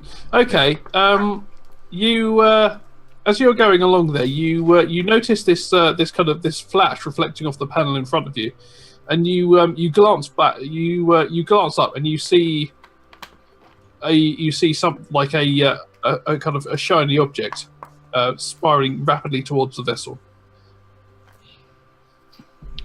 From which direction? Which space direction? From behind you, space behind. Go down. Okay. Whichever. Down. So, are you going to attempt to maneuver out the way of this thing that's just suddenly I will been... dive. Dive. Okay, go for it. It's going to be quite a hard check because you've only just become aware of this and it's just about to hit you. Alright. I don't even know why you're going Is it a down. missile hitting us? It's a projectile. Oh yeah, then I'll Missile. use the legendary point. Why can the dude who aims our forward-facing railguns see this? Reflection. Because he noticed. Because he's not doing anything else, so he's just kind of sitting going, oh, what the hell's Spinning that? in my chair. 12. 12. Okay, you managed to, you basically drop, you managed to, basically as you're flying along there, you drop one side, but you basically just twist rather than going down, and this thing splats into the rear direct, like, compartment behind you guys. So, it doesn't affect your engines at all, but it does knacker one of your rear Thrusters. guided missiles. Oh, the missiles. Oh, I don't care about guided missiles. We haven't been using those, so. Son of a bitch. It would be really handy to shoot something. We have a rear compartment? That would have been really handy. Well, directly behind us, if you bother looking at the picture I sent into Discord, there was a plunge bay and some guided missiles behind us. Yeah. So, I did not design this ship, I merely pilot, okay? So the something has just struck you from behind, which brings you to discover that there are indeed there are 3 vessels following you from behind, which you hadn't noticed, because for some reason the comms officer wasn't paying attention. And these 3 vessels are firing, and they appear to be launching. They are launching scrap at you at high velocity. I dodge. We dodge. Okay, so if we can dodge spanner, we can dodge dodgeball. Are you going to attempt to loop around and attack these things? You're going to try and fire your Yes, I'm going to pull up this traditional manner of just flying up, round, back, and landing behind them. So you're going to try and loop the loop and get around behind them. Okay, in that case, I'm going to need to do some agility piloting. Excellent. Which would be thrusters. 4 plus 2, 6. 14. 14. And let's go.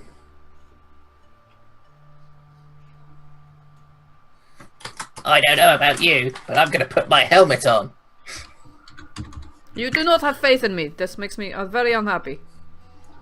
When have I ever let you down? It makes me unhappy. Inside a helmet. When have I ever let you down? I've never exploded this ship. So these, so you do a loop round, and you come down behind these things. They seem to there's 3 vessels, and one of them splits to the right, and 2 of them split to the left. Not particularly agile, but they just basically split there. So are you going to see the single one going right, or the 2 going left? One going right. We take them down one at a time. Okay, yeah, you fall after that Rex, one. You fire! can see Fire! Shoot the motherfucker! I fire. I reroll. It's a +3 to the attack. I dodge instead of the 1. I don't really want to use my last legendary. No, I'm an E2, I only get 1. Yeah.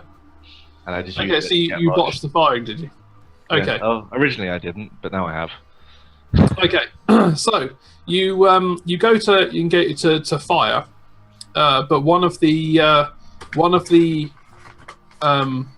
railguns malfunctions and stops firing, and so you now the right railgun is no longer working. Only the left railgun is working, and you can still continue to fire with it. The problem is every time you fire with it now, it's destabilizing the ship because it's basically twisting the ship every time you fire one.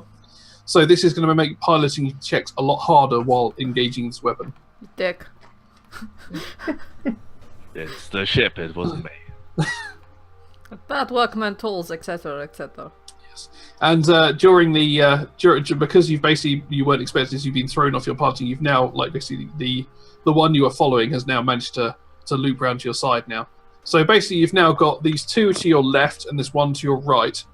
Are you going to try and spin round and chase after the one, or are you going to try and tail out? I'm going to barrel roll underneath the single one so that we can just aim, hopefully, straight fucking up.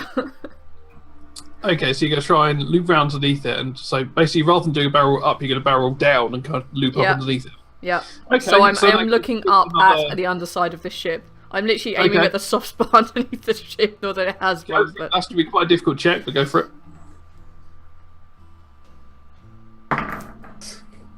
8. 8. Okay, you attempt to do that. That goes into dice, yeah.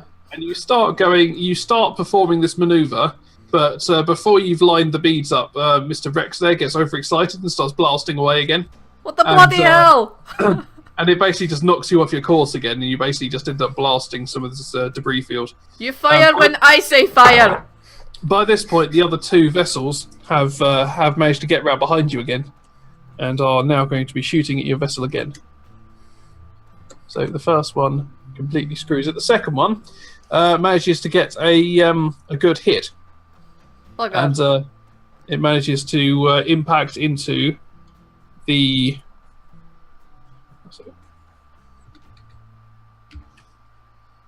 Oh, I better put some suspense music on. I haven't had a chance to do it yet. Absolutely. So terrible. Battle music. Fuck yeah. Okay, and this scrap cannon, because of the angle you're in, actually smacks straight into the top of the compartment. You guys are all in, and you hear the whooshing of air, and then extreme silence. And anyone without a helmet on, I need you to take a exposure saving throw. I don't know if you were watching the video then, but I was putting one on while you were talking. Okay. I'm gonna re-roll. That was a botch. Okay. Oh, well that's a lot better. Kind of. What saving 8. throw is this? Sorry. Exposure saving throw because the atmosphere has just vented out of the ship. Sorry, I've just lost it. Bum, bum, bum, bum, bum, bum, bum, bum. Not that you guys can hear this, but I can. 8. 8.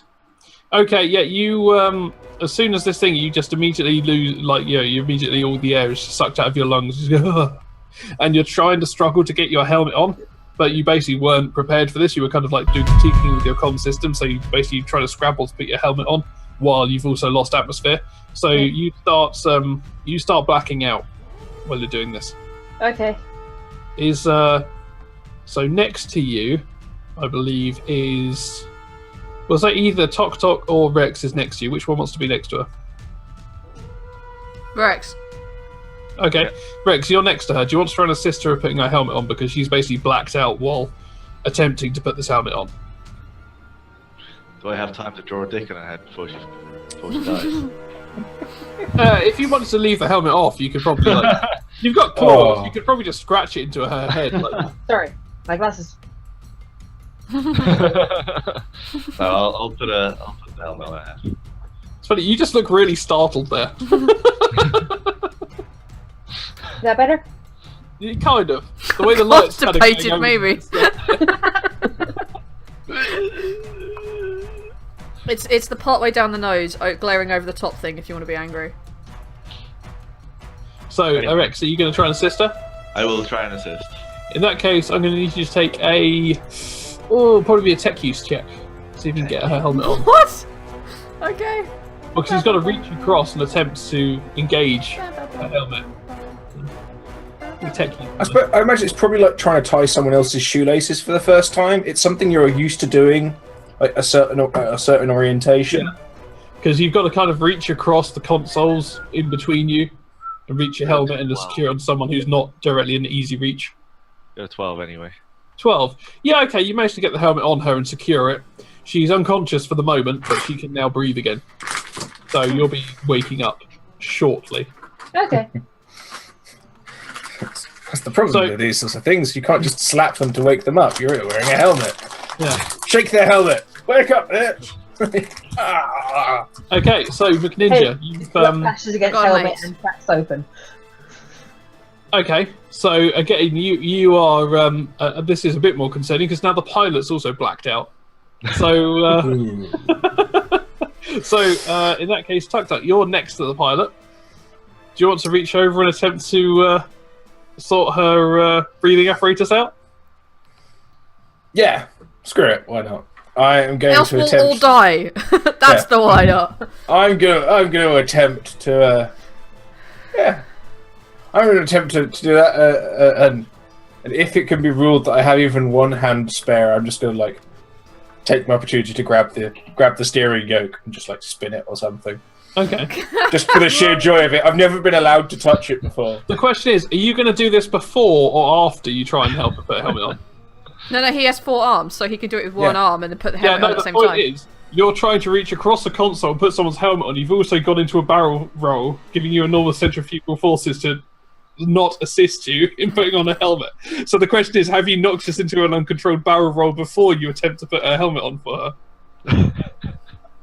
I've probably done the two at the same time. Okay, I'm going to say that's going to be a slightly harder check for you then, because you're Also, obviously because we're strapped to the object that's moving in space with only microgravity, we wouldn't notice centrifugal force.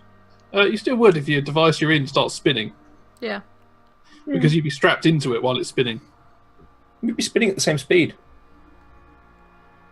Yeah, but you'd still be. You still feel the centrifugal force. That's why artificial Okay. gravity would work in Yeah. centrifugal systems. No, I suppose. Yeah, actually true. You're right.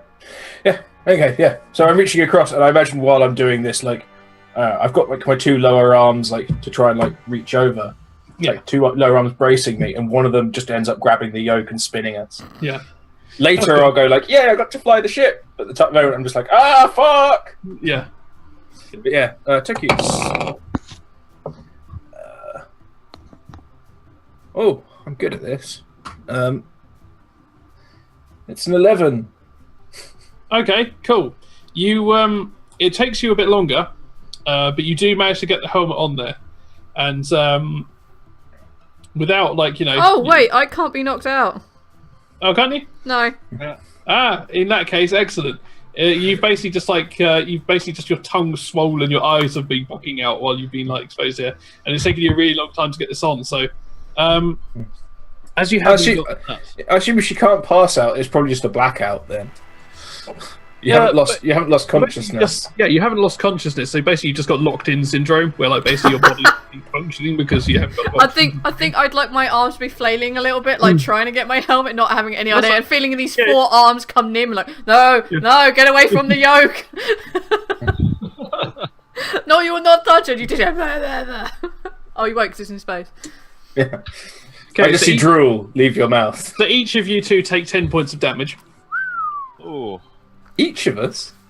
Well, the people who didn't have helmets on. So Winter and McNinja do. You other two that already had helmets on beforehand don't, because you'd already prepared.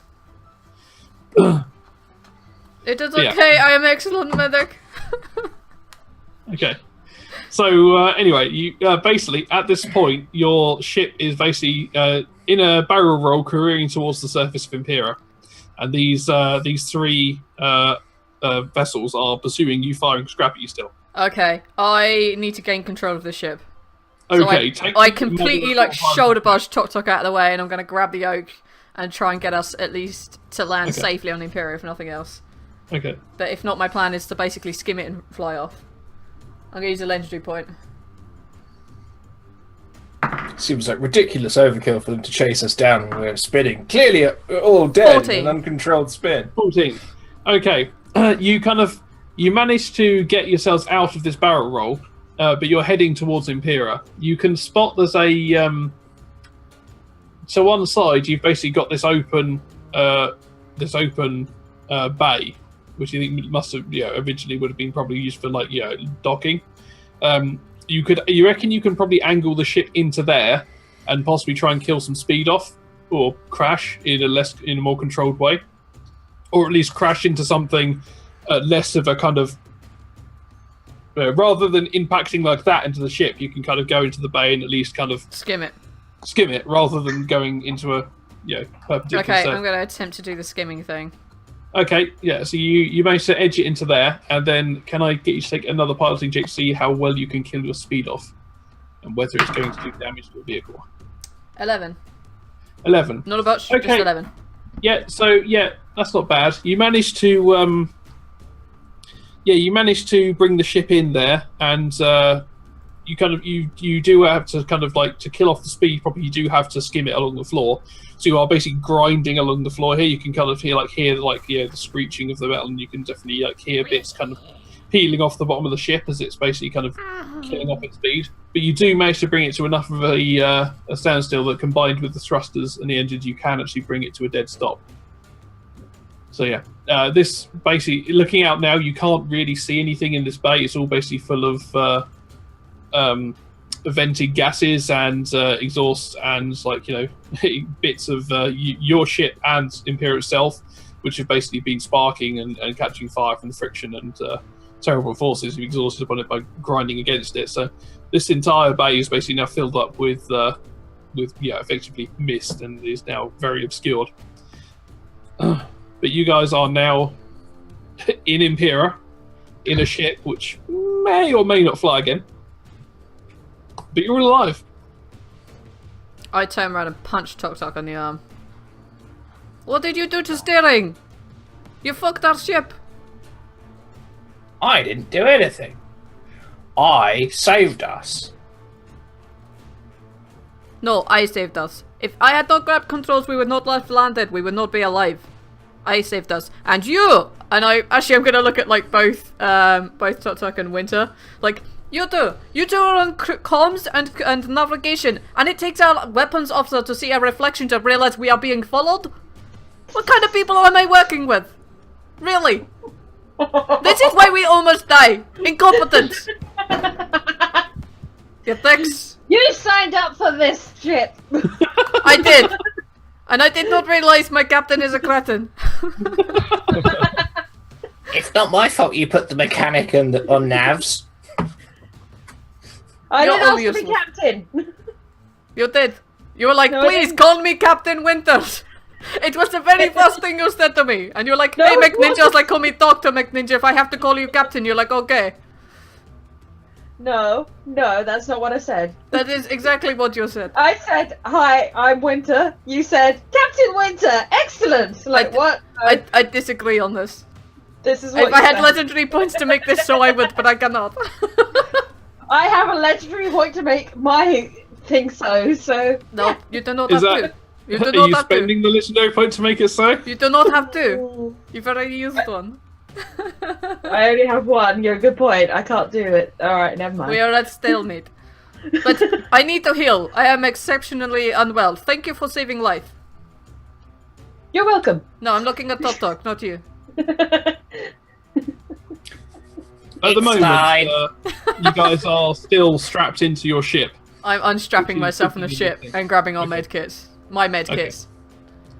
I'm grabbing all the drugs. All of the drugs. So All of the basically, in the back of the ship, you've basically got an external access clutching bay, which is effectively a tool shed, which can only be accessed from the external area of the ship. Mm-hmm. And it's not a pressurized area, but you can open it up and you can grab out various toolkits and bags and things you would carry.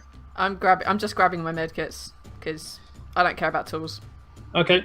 Do anyone else want to grab anything out of there? I assume your weapons that would have been stashed in the clutching bay.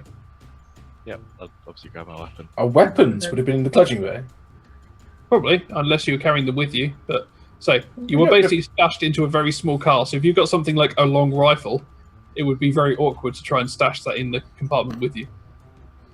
Oh yeah, but I'm just saying, You get a like, pistol or a knife. putting or that in like an unpressurized space, it's gonna like warp and all kinds of shit. something. To be fair, the container you put it in could well be pressurized, but the actual compartment itself is not. This is spaced.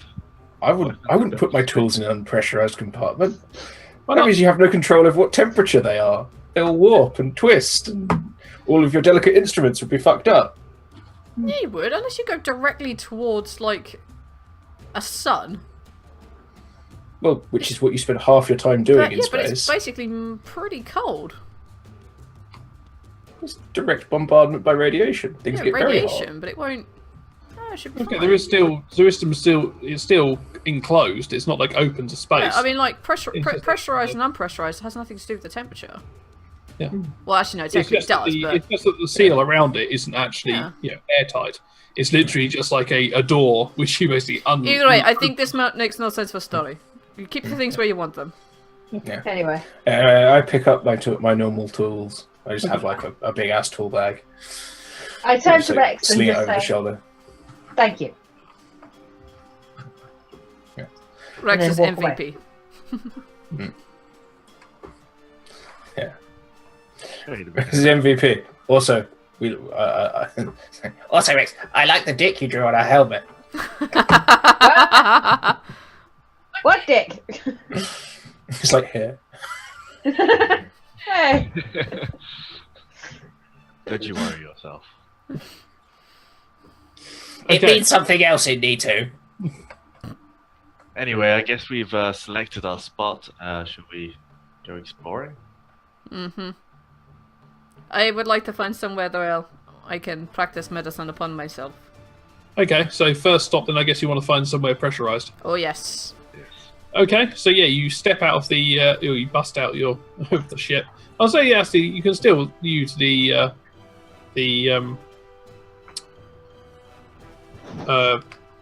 airlock. Yeah. Yeah. I used to yell at them. No, there's no longer any air. Like, yeah, the problem, yeah, there's no longer any air. And you just fence the airlock so you can open it, and you just step out, and you're out on the ship. And well, as soon as you get out the ship, everything is very particularly obscured. You can maybe see like a few feet in front of you. So yeah, all the air in here is extremely dense.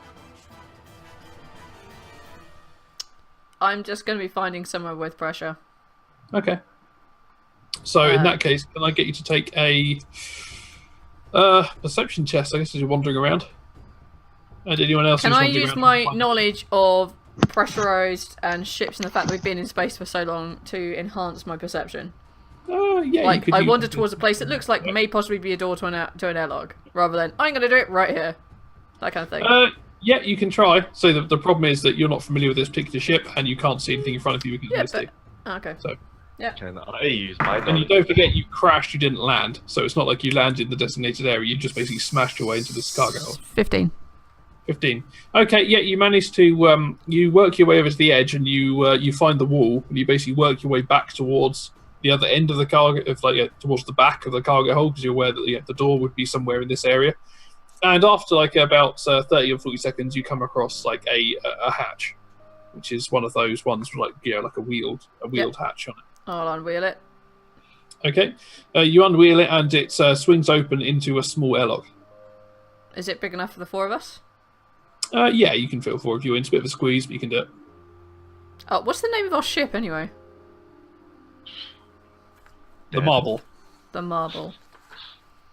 Hey, Marble, come here. I found airlock. And then when they're all in, I'll shut it back up and repressurize.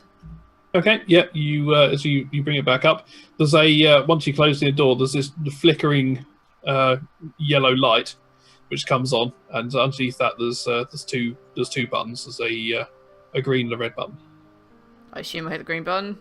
Okay, you hit the green button, you hear this after a few seconds you start faintly hearing this whirring, cluttering sound which gradually grows louder and louder as the atmosphere basically builds up within this airlock.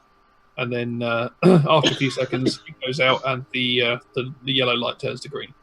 Cool. I'm going to take my helmet off. I'm going to apply medicine to myself. But are you leaving the airlock first, or you're No. thinking I'm doing this here in the airlock. it's going to be extremely difficult? It's very cramped with all 4 of you here to attempt to medicate yourself. Okay. I look up at the the 2 people who aren't the 2 aliens. Like, get out of airlock. Need to heal. Need room. I leave. Oh, you. very Come with important. me, Captain. I'll heal you. Do not touch our captain. I think I'll stay with Dr. Ninja. Muck Ninja, please. Sorry, Okay. Muck Ninja, sorry. So what? So are you opening the airlock to leave? Well, I have to. Get out. Yeah, Okay. yeah. This racist just kicked us out. Okay. Handily, as they swing the as they pump the door and open it up, there's no rush of air leaving the compartment or anything, which is handy because you took your helmet off again. Yes. Okay, so yeah, these guys pile out and leave you and Winter in the airlock, so you can now have enough room to medicate yourself. Being a responsible doctor, I will heal myself first. Okay. Well, first of all, dose myself up, and then I will treat my Yes. patient. So I will check myself for any injuries. I will give myself basically a big bunch of oxygen and rad myself up with some sort of drug to make myself feel Okay. somewhat better. Yep. So what I need to roll? What would you want me to roll? Take just a medic check. Okie dokie. 13. Okay. Yeah, you can restore yourself D6 hit points. No, I'm D10. Okay, D10, fine. Cool. Well, I'm basically back to full Okay. because I'm a badass medic. You sit down. Let me check how bad you are. Okay. I sit down. Do not move. This might be painful. I'm totally lying. It's going to be painful. Okay. Are you going to make it unnecessarily 16. painful? I am, yes.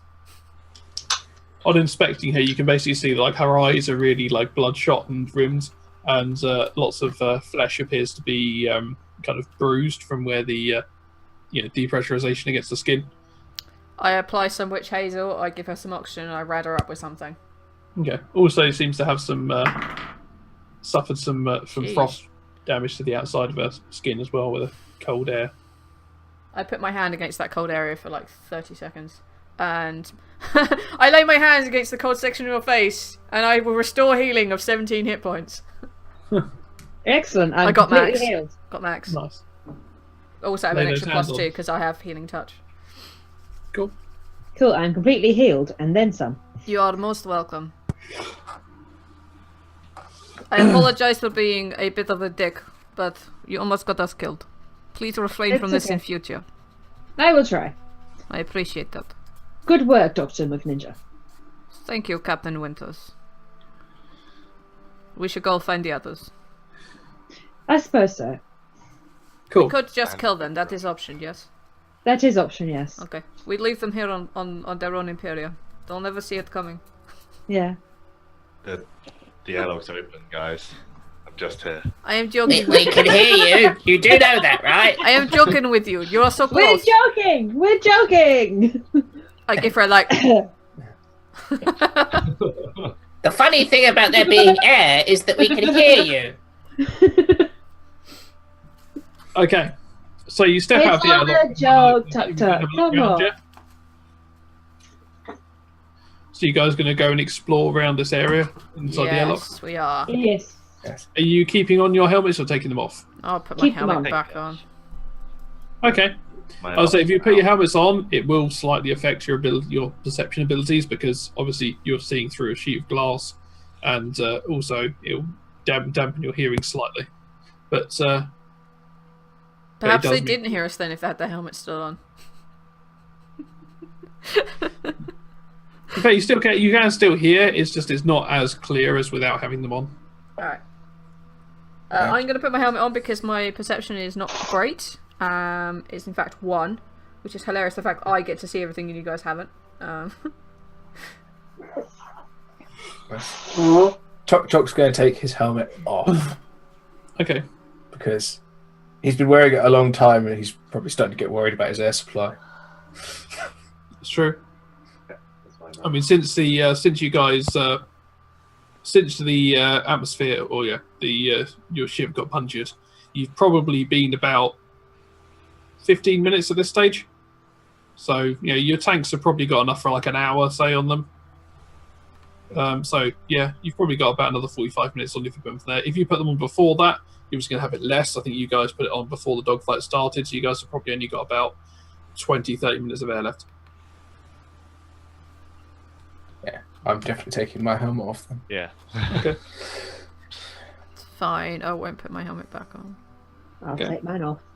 Okay. Well, there's no need to engage the seal and like activate your oxygen supply. You can just have your hat on. Yeah. I mean, you can I'm actually just taking mine off. you can actually leave the hat on and just open up the just disable the oxygen feed, so you're actually just processing local atmosphere. Effectively, raise the visor on the helmet while still having it on there because I expect there's probably an emergency protocol that will slam it shut in the event of depressurization. Oh, I'll Fine. do that. That is what I'll do. Okay, I'm going to say for the sake of like Then why didn't that happen on the ship? because you Yeah. didn't have your helmet I'm on. wearing it. Oh, okay. So the other two had their helmets on. You had your helmet off. Very, So, very yeah. much off. So yeah, you can put your helmets on and just leave the face bit open, so it will slam shut in the event of pressure loss. Sure. I'm going to take my helmet off. Okay. Sling it on my tool bag's handle. Yeah. So it will still be a slight like difficulty on perception and hearing and seeing things because you're still effectively wearing something big and round on your head. That's and saying of which, can I get you all to take some perception checks as you're poking around the area immediately outside the airlock? Arch. 11. No. 9. 12. Okay.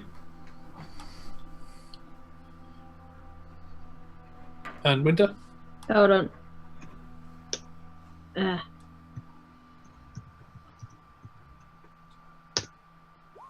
Just get Dev to give you a dice. She hasn't got a surface. Yeah. 9. Okay. So I think best was the 12 there, wasn't it? Yeah. Okay. So as you wander around for a little while here, and you can see that this particular area you're into has got lots of intersecting corridors across it. And after poking on for a few minutes, you notice there are little symbols Sorry. that have been. Sorry, I can't laughing. There are some. You notice there are some basically like some crude symbols carved on some of the walls of the passageways.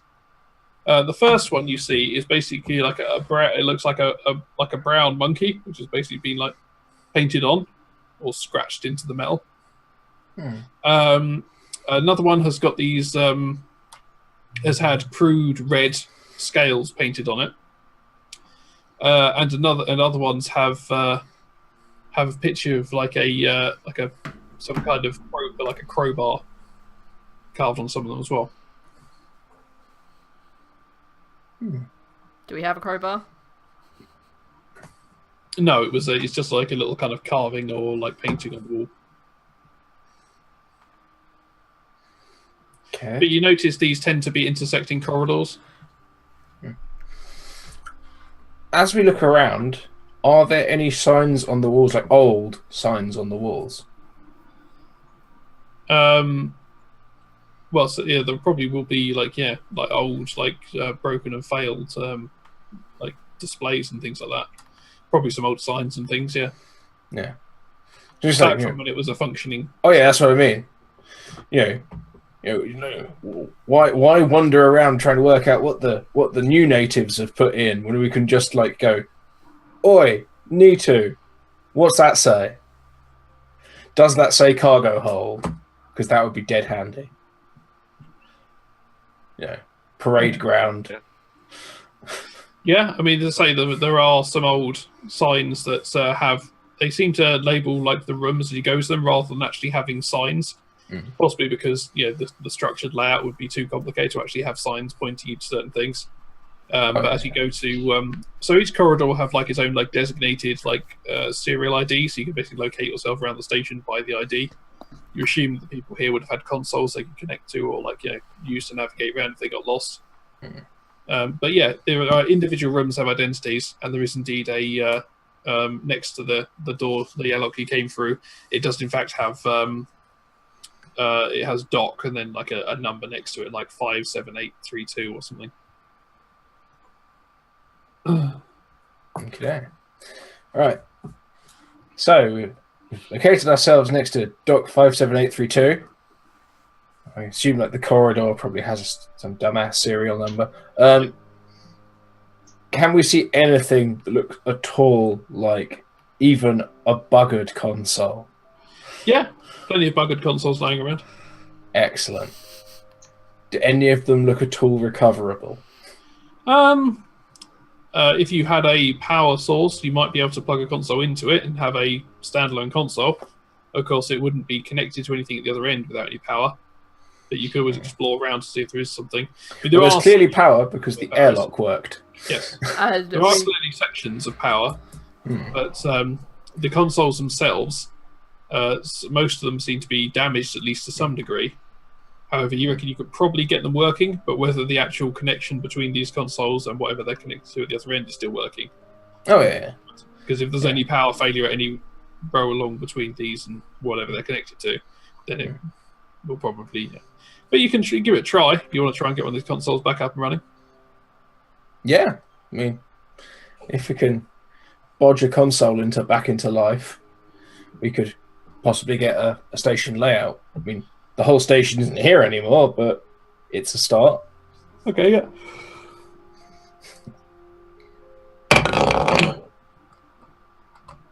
That would be a nope. Okay, what did you roll? If we're going for repair, that's 6. If we're going for tech use, it's 7. Okay.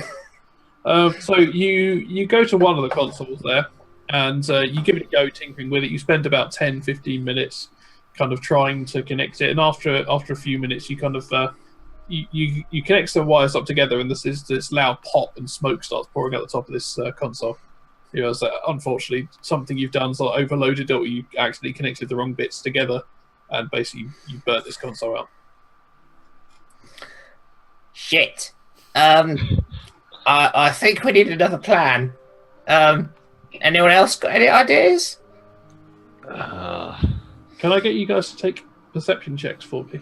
Except Tok, because he was busy fiddling around with this thing. 7. I have perception of 1. 8.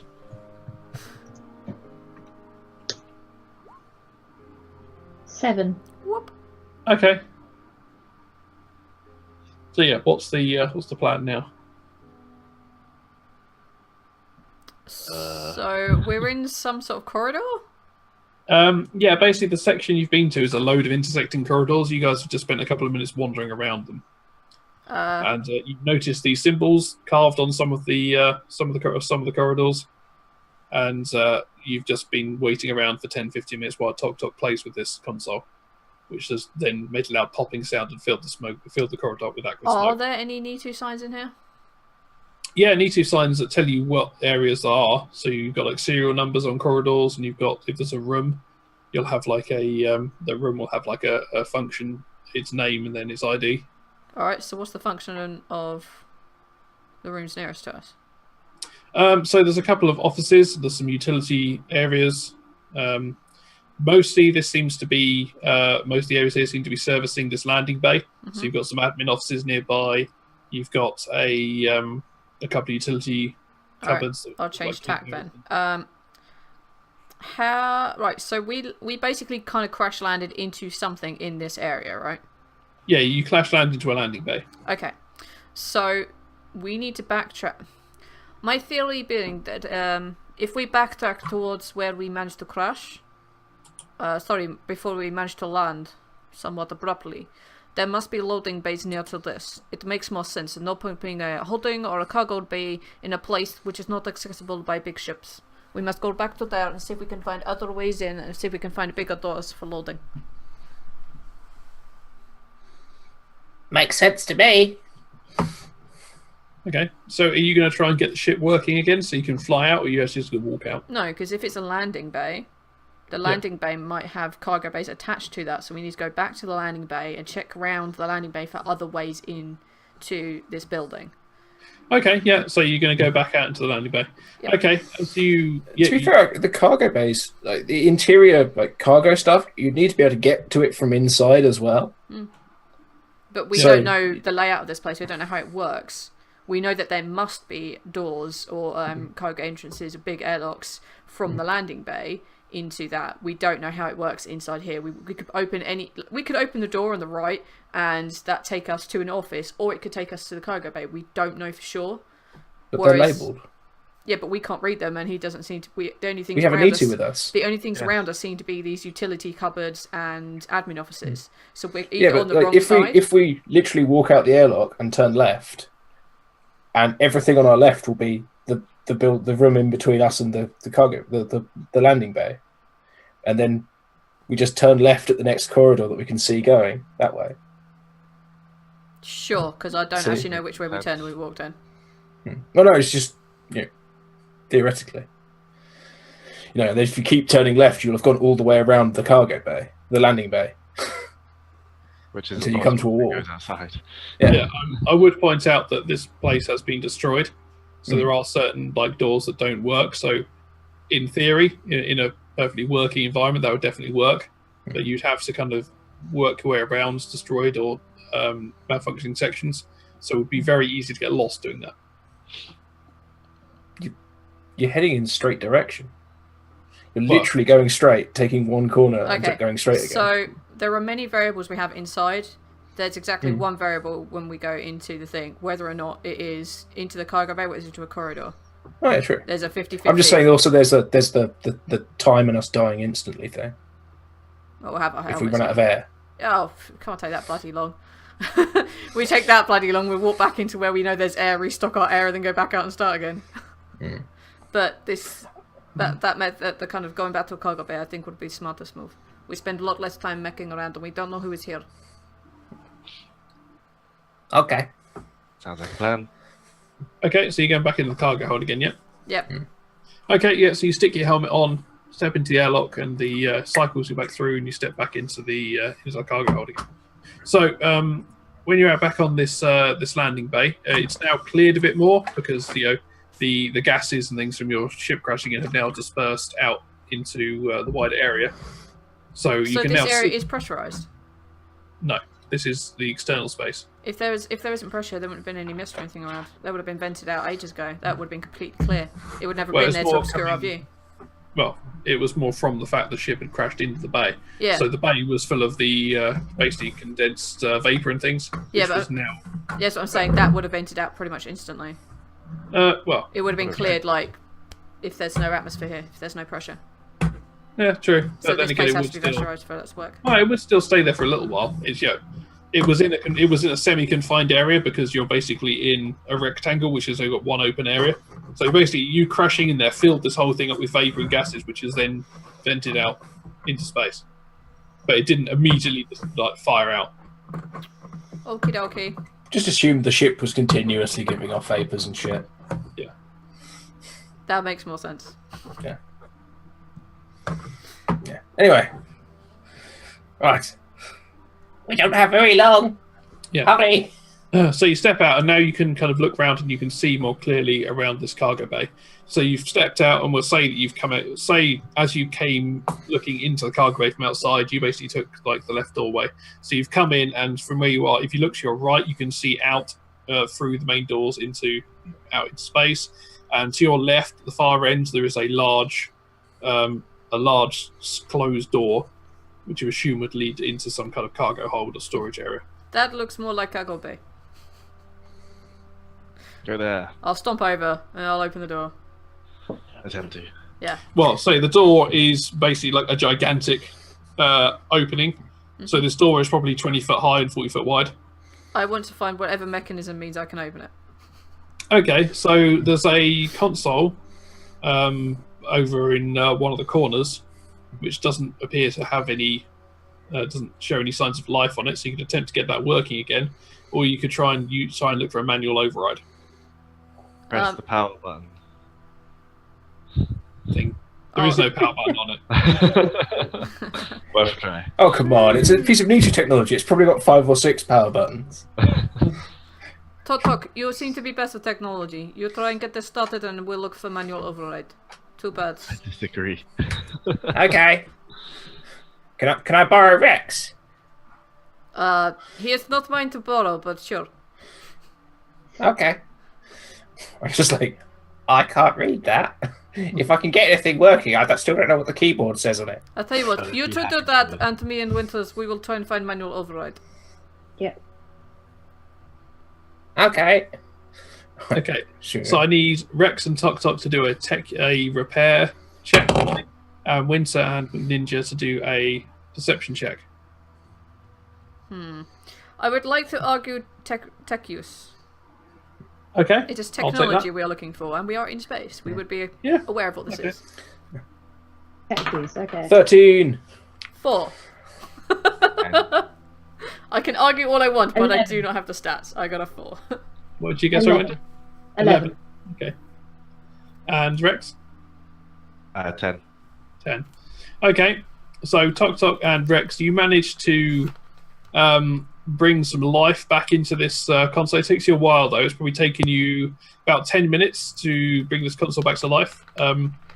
During this time, McNinja, you and Winter go over to one of the corners and you find like a round hatch on the floor, which is which you spin the little the wheel on the top of it, lift it up, and it basically leads into a small crawl space underneath the doors.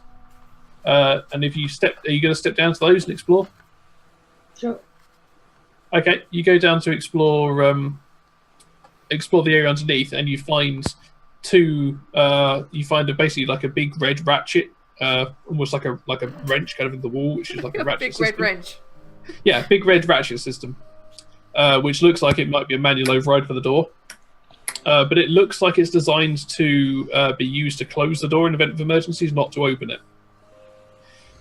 However, you probably could, modify it to open the door instead, but it would, again, take a bit of work. What did you find, Captain? I repeat what he just said. Shall we try and attempt to hit it while the boys fatter about with computer? Yeah, sure. Alright, I'll come down and give you a hand. And we'll Okay. just Probably a crafting or repair. use a repair, I reckon, and we'll use the percussion method to try and make it work. Yeah, let's go. So we've got mechanical force versus electrical force. We'll see Yep. who win. 10. I rolled a 10 as well. Okay. But hold on. Craft, did you say? Craft or repair. If I do craft, then it's 14. Go with Okay. that one. In that case, yeah, you managed to Oh, basically. wait, no, it's 15 if I do repair. Okay, that's fine. So you managed to basically you just managed to reverse some of the gears on this door, so that when you activate this manual crank, rather than forcing the door shut, it forced it open instead. So you guys upstairs, after 5 minutes into tinkering this, you just started to get some life showing in the console, and all of a sudden this door suddenly starts ratcheting open. So I assume at that point you give up on your attempts to fiddle with the console and just head through the door. So Are the girls like under the floor making this ratchet system work? yeah. We did it! Hooray! No, you All did our nothing! Yeah. As the door like opens a tiny little smidge, I'm just gonna like shoot on under it. It's like, yeah! Good. So the winner as goes you, the spoils. As you crank it open, there is like a rushing of air and like this huge gale of atmosphere and various like unsecured tools and bits of Oh fuck! and a few like really I would say corpses, but like probably they're probably not. Okay, really we work on closing this down. Yeah. So anyway, so you after it only takes a few seconds for this whole thing to vent out, and after that, like it dies down, and I assume you head up and through the door. Yep, it's open. We Cool. might as well. Okay, so when you get to the other side of the door, you can see on this side they've got again another one of these little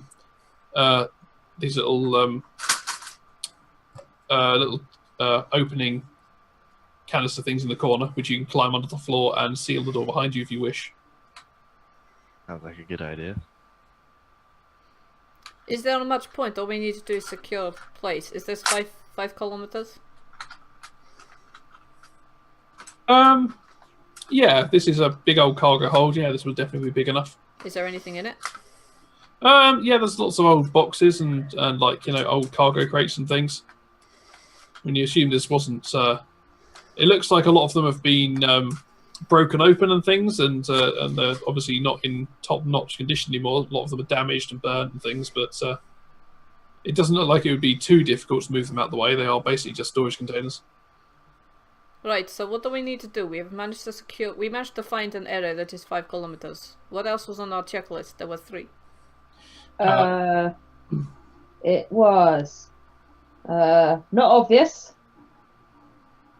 Check. Storage to fit 5,000 square meters. Check. To be able to come and go without interference, concealed from view. Well, that is check. We managed to crash in here and no one has found us yet. Excellent. And it's I don't concealed by off to one side. We can make it more secure with your tech use on the auto computer. We just need to check for entrances and exits, secure doors. I fuse them closed, and then we can leave. Cool. Then our job is done, and we'll get another 1,500 when we're done. Yes, that is true. We need to. That's all we need to do. Yeah, we need to check for entrances and exits. So, what other ways in and out of this are there? Yeah. There are quite a few doors of various sizes around this cargo hold. Some of them look big enough to drive vehicles through, and some of them are smaller, kind of like airlocks, like went off the main landing bay. Talk. Did you bring welding gear? I should probably have something back in the ship. Okay, perhaps we should repressurize area and then you weld all these doors closed. So people cannot come in them from outside. The only entrance will be this with your computer. Then we shall have secured ourselves area. Okay. I would make the minor point that unless we can close the outer bay doors, this cargo room is useless. It depends if they need to keep pressurized things or whether they're keeping box. They did not tell us. If they're just keeping things inside boxes, do not need pressure for that. If they're keeping It's live true. They people, haven't given us those effects. yes. If they need live people, then there should be trouble. But if they are not keeping... Well, If I they're not assume keeping things if in they want a pressure. large cargo space, they probably want the cargo to be intact. Yes, but if it's in box, inside box is pressurized. If Well, you no. make sealed, it'll When be you open pressurized. the cargo bay, everything rushes out. Then they just need to ratchet it down. That is not our concern. We could. Yeah. Our concern is the secure area. This is secure area. If they want pressure, then they can find a way of pressurizing outside door. I'm just suggesting we breach the doors behind, and then reopen the door and use the additional pressure to fire all this crap out. I like the We idea would of need to turning move our this. ship, though. I kind of like the idea of turning this into some sort of missile. This actually kind of makes me very happy. I would point out you would be launching missiles at your own ship at doing that. I will so be we moving move our ship. own Do ship. not worry about this. The next question is: your ship is currently severely damaged. However, you do have a cargo bay full of old destroyed, or damaged cargo. Holy shit! We are literally about to A-team out of this. This is my greatest memory. This is my greatest moment. I'm gonna get in this. I'm gonna find a way to move the ship into the cargo bay. There is there are some automated rail devices running along the top there. They're not currently running, but you might be able to get them going again, which means you could bring the ship into this area. I've got the console running again. We could see if those cranes on the roof work. Perhaps we should see if we could get those outside doors closed too. Well, yeah, but I doubt I can do that from this console at the back.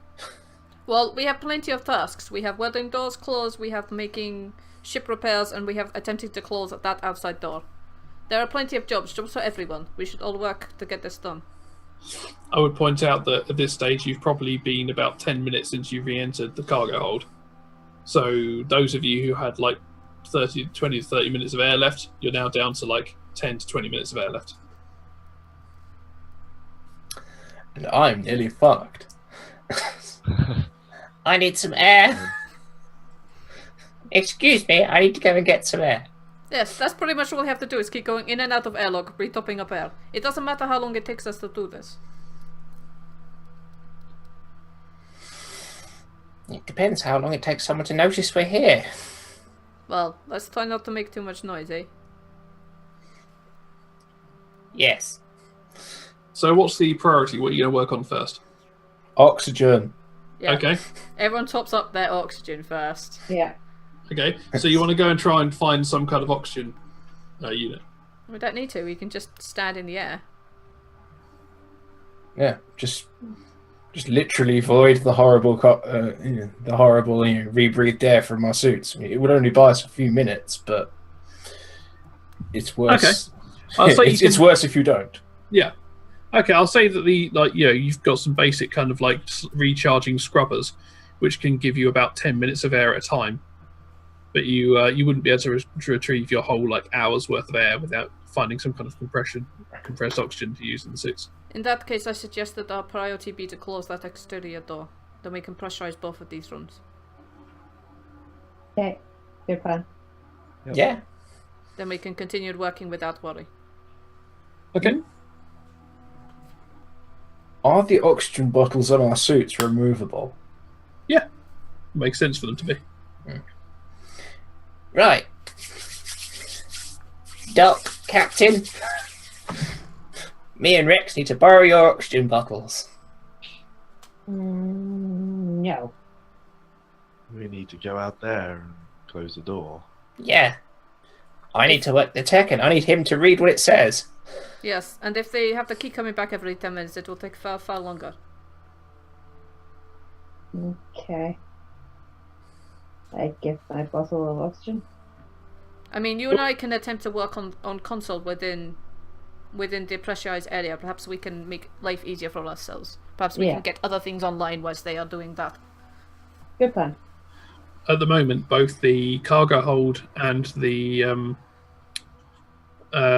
main Landing bay. are depressurized, but I'm you not do talking have about the using manual. those. Yeah. Okay. I was going to say you do have the manual closing mechanism, so you could close this door and repressurize it, so you guys could work in here without suits. That's what we're attempting to close the exterior doors.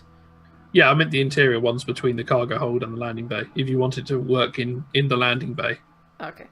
Or in the cargo hold. But if you guys want to go back through the airlock and work somewhere else in the station, you can do that. Because we're basically thinking if they can close that, we can pressurize both at once.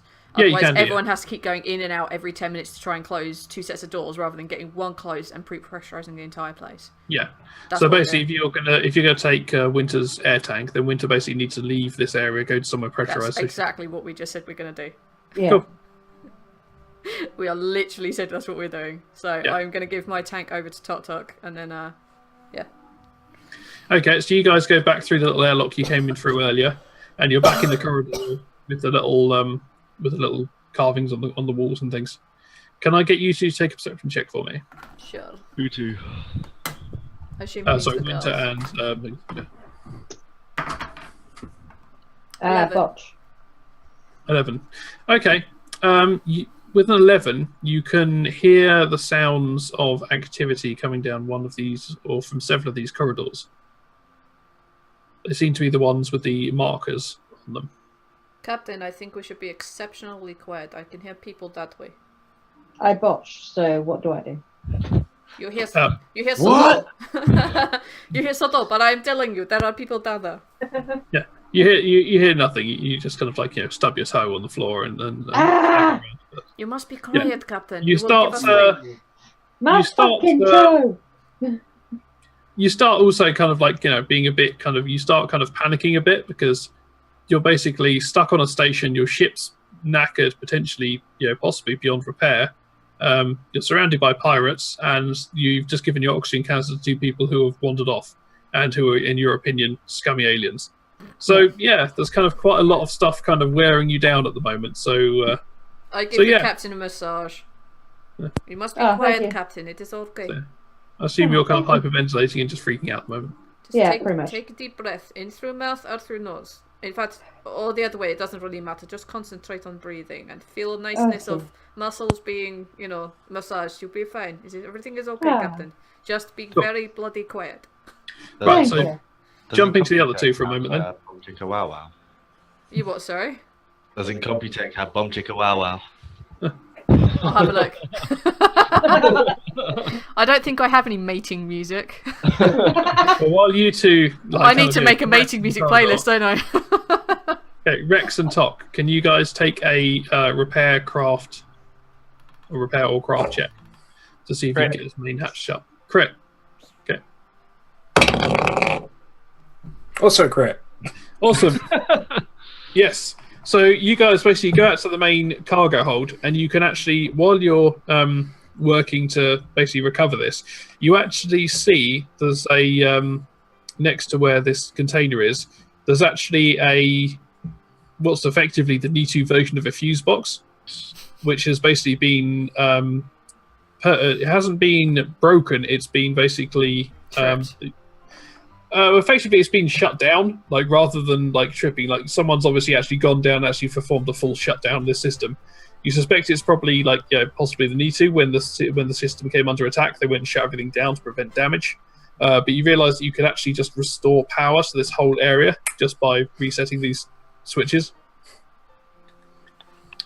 Yeah, you go along and flip them all back on again, and all the consoles, lights, and everything, and power comes back to this whole sector. Turn the lights off. Yes, that's lighting us up like a goddamn Christmas tree. Yes, it does turn everything into a Christmas tree. Oh shit! Yeah, so I turn the lights off. I can't see. The lights are actually like basically part of the primary systems for the area, so you can shut off particular sections, but you can't just turn the lights off from this console. It's basically a trip switch for like areas, so you can't control lights alone. So you can turn the power back off to everything, or you can turn it on to everything, or you can turn it on. Fuse box. Are there no trip switches for individual circuits? Because having every power system on the same circuit is so dangerous. Basically, this one works in sections. So, like, you've got the landing bay as a section, you've got the cargo bay as a section, you've got the surrounding areas sections. So you can turn the power on and off to those sections, but you can't. There isn't a specific one for lights and a specific one for everything else. Okay, we'll turn the light on, close the door, turn it off for the landing bay. Okay. So you've shut down the power to the landing bay. Turn the power on. Yeah. Close the door, then shut it back down. Oh, okay, yeah, I see what you mean. Okay, yeah, you can do that. That's fine. And before you shut the power off, do you want to repressurize the bay? Yes. Okay. Cool. So yeah, you do that. You shut the door, repressurize the bay, and then turn the power off again. Yes. What other sections are on the board? You've got the surrounding sections. So you basically got like the admin sections. And, Yeah, well, should we create a buffer zone by turning them off? And if we can, depressurize them, doing that? You can do. Have you gone and told McNinja and Winter that you're about to depressurize the section they're sitting in? Hello? Hello? We're about to depressurize your section. Do you want to get into the cargo bay? Oh, of course, yes. Mhm. Congratulations, good work. There are people in nearby sections that seem to be making lots of noise. If we could deal with them, that would be great. Well, We that must should be exceptionally quiet until this point. Also, Captain seems to be having minor freak out. But it is okay, I think I have it under control. It's fine. Bloody humans. Cool. So yeah, you guys Alright, get back into the main area there, and you set the system to basically you turn it on, use the console to depressurize the surrounding areas. It takes far longer than would be expected. So like you've basically got like a little progress bar that's like for repressurizing this main cargo bay. It took like 5 or 6 seconds for it to repressurize the whole bay. It takes about 30 to 40 seconds for it to depressurize the corridors outside. And, like the loading bar seems to be kind of like stuttering, kind of in the middle, like and really slowly progressing. So, but anyway, eventually it does that, and you then once it's depressurized, you cut the power, and you've now got this. You've managed to isolate the areas around the landing bay and cargo bay so they're depressurized and have no power, and you've got power to the cargo hold, but you've turned off the power to the landing bay for the moment. Yes. Well, if this is the way that we do it, we do not need to weld doors closed. If this is the circuit to do all the power and depressurize and repressurize, no one else can affect this, right? Well, the systems, if anyone else managed to get power on elsewhere, they may well be able to connect to it. Oh, I mean, don't forget then we need to secure. We need to secure all the entrances in and out of this L shape. Yeah. So. Okay, yeah, I mean, you We'll can start welding basically go together around and weld these back together. We'll say that, that will take you quite a few hours to go around and weld all the entrances because there's quite a few of them. We have nothing but time. Okay. Yeah, you go around and do that. And then, are you going to, like, look at the ship first or after you've sealed the entrances? After.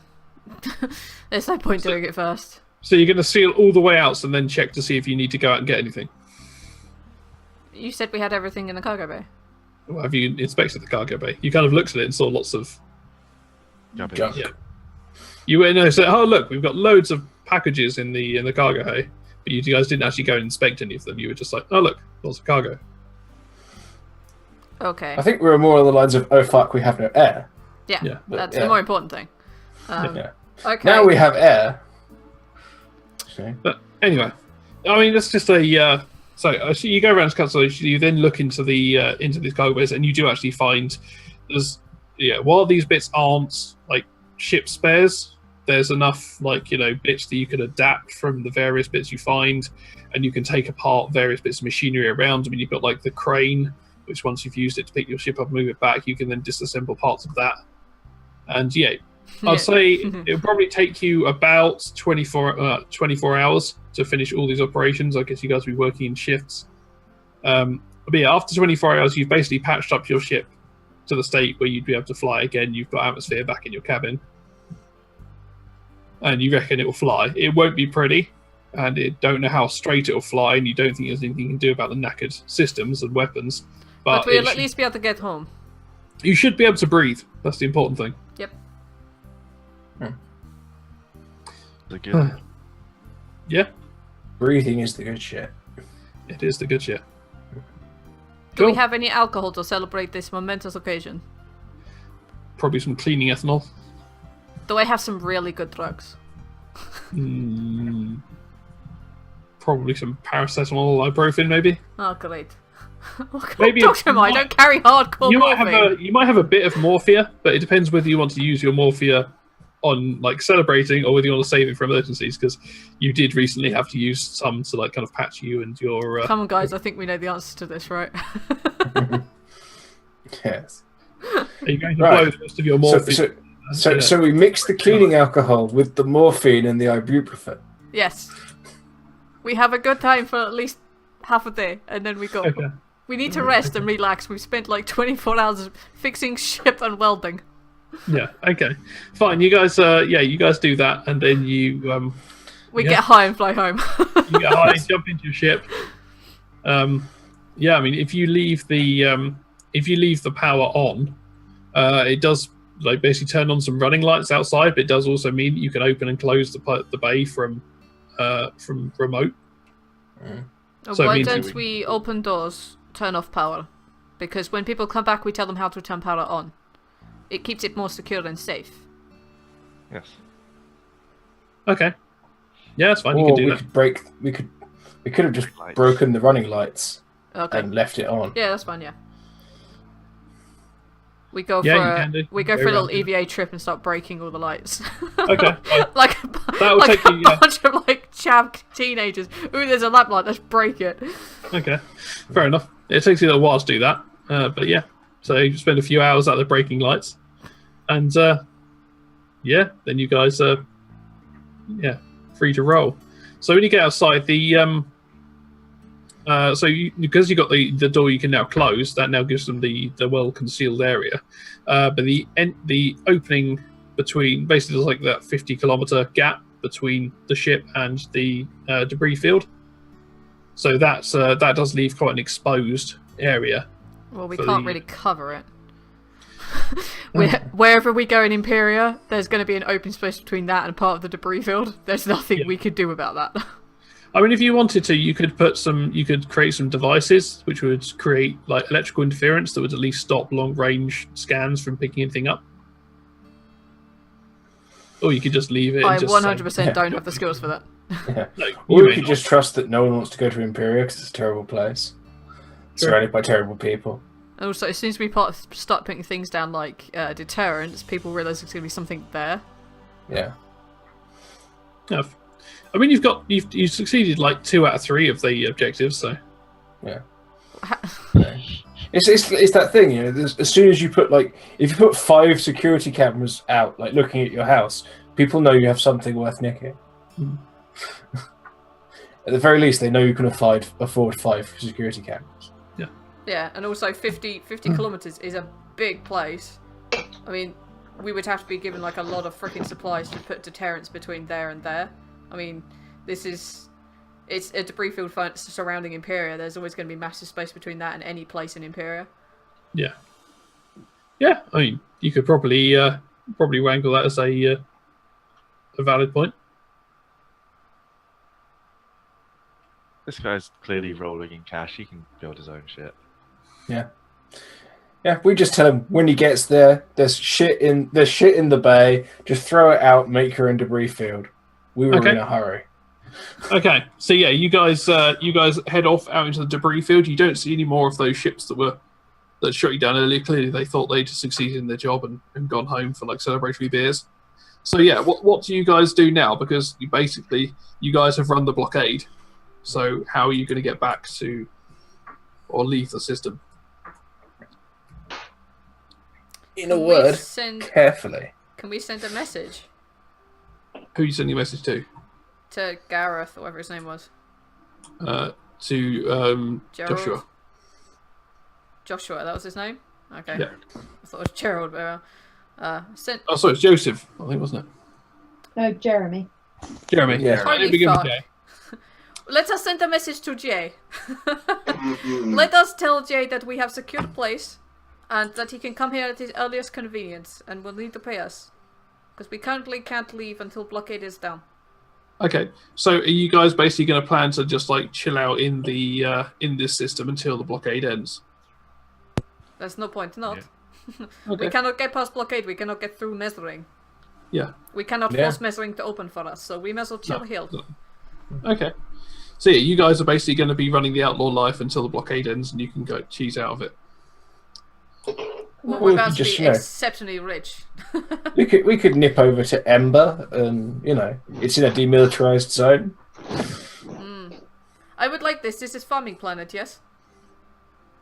Yes. I like I it. hear they've got good beer. We need to keep you exceptionally well hidden, you being eldest and not. But yes, perhaps we should go chill on Ember for a while. Perhaps we make new home, new farm. Okay. We could farm You guys, snoots. yeah, okay. You guys. I think I'm going to make flash drives. I think this is what we should do. We should chill for a while, snoot the farm and make flash drives until blockade is over. Okay. Also, maybe produce ammunition. Yes, I think this is probably actually a very good idea. There Okay. is something in my brain that is saying we need to find someone called Helena. Helena, she's That sounds like a silly idea. Yes, I think she's one of those exceptionally sick human people. She will not last for very much longer. Exactly, we need to help her. No, I think we can leave her to rot. I Fuck think that we need to bitch. help her. Okay. Okay. There are so plenty basically, more humans. We've got 2 of them here. you guys head over to Ember. You join a snoot farming adventure, which has outsourced some of their offices to the production of flash drive manufacture. And basically you spend the next few weeks there until the blockade clears. At which point you're visited by your friend, Jeremy, who's fairly happy with the work you do there, and pays you most of the agreed sum. He will What do pay you us mean? all, otherwise we You will pay break us his all, kneecaps. yeah. Yes, He pays you most of the agreed sum because you did most of the work you agreed to do. we did all the But work. we've done all of it. Okay. Well, in that case, we'll leave today's session with you guys kind of, going into negotiations. And the negotiations, if he does not pay us all of it, will result in me surgically removing his kneecaps. Okay. I would like to know what exactly we did not do. Create them a way to go to and from their story without being observed. That's not going to happen. They have to get past patrol first anyway. Yeah. They have to get past Oh, I don't. patrol. They have to go across, like putting debris between the debris field and between the cargo bay. That's not going to keep them hidden. That's going to make people come here and go, why is there suddenly debris field here when there was no debris field here in first place? This is not secure. This is not a wise move, sir. What you are going That's to do is called you are making a being garden path. Exactly. You don't hide your house by putting a nice path out the front. No, it attracts people's eyes to it. Okay, just like your house isn't stealthy because you put a doorbell on it. So, with this sound logical reason, if he doesn't pay us all the money, we're just going to kill him. Okay, Yes. fair enough. In Agreed. that case, we'll end it there with it, the positives going either way. So, yeah, and that's the end of that one. It comes in just perfectly 1 minute over. Perfectly 1 minute over, which is fine because I think we started perfectly 1 minute under. Okay, well I guess that was it then. Alright, let's go round and say see you laters, and then we'll announce a few things at the end. So let's start off with Tech. How was that PMing us, you poor bastard? It was good. I had a lot more stuff planned on Impira, but you guys took a very long time getting there, and then crashed into it, which was something I hadn't really intended to do. I'd kind of written like 3 really crappy ships for you to shoot down really easily, and then you guys just failed check after check after check, and it was like eventually you guys just took yourselves out by failing checks. Yeah. Yes. But yeah, that was really fun. I hope you guys had a good time with it anyway. Yeah. I'm desperately trying not to continue that bloody accent. It's killing my head. It's like I love how it started off like it's fairly Russian, and by the end it was one of the meerkats from them adverts. yeah. That's the way it went in the end. Cool. Anyway, you can find me at tech_BTP. You can find me at gbstudios.co.uk and bloodthirstypuppets.co.uk. Yay! And someone's going to deal with the podcast this week, right? Yep. Good. Wonderful. Let's go next to Tech Rex. I'm Dev. You can find me at Dev_BTP on Twitter. And I can hear myself speaking. Really annoying.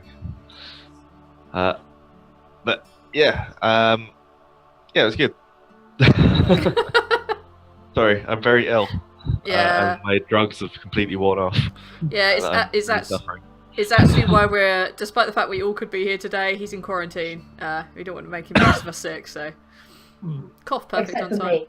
Except for you, yeah. But you have no choice. You're doomed. It's just as hectic. Yeah. Alright, speaking of, let's go one down. Hello. Hello. I'm Killer Kitten, and you can find me on Instagram and on.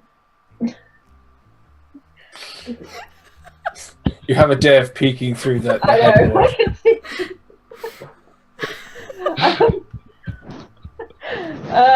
That's enough of that. You can find me on Twitter and on Instagram at KillerKitten21. And yeah, that was really good. All right, we'll go one baloney. Yes. I'm Thirsty, and you can find me at thirsty_BTP on Twitter. You can find me on bloodthirstypuppets.co.uk, where I remembered to put an article, Yeah. which was good. It was a very. I'm not. Surprisingly, that's not the word I wanted to use. Gets offensive. Like, genuinely a very good article. It was very good. I loved it. Okay, I'll read use it. the word surprisingly then. It was surprisingly good. There's a bunch of stuff that I do. There's Beyond with. I'm trying to work out the directions again. With that one, and the one all the way over there. Oh, there you go. That's it. Yeah, and that one all the way over there. There's Baylor's Blades, which we just did. We which did was really good. yesterday. Yep. Yeah, that was really good. And there's probably some other stuff, but I can't think right now. And next week I'll be running. That's what I was gonna say. Yes, next week. Oh yeah, next week, Tech and I will not be here. However, Yeah. we have two amazing guests coming in.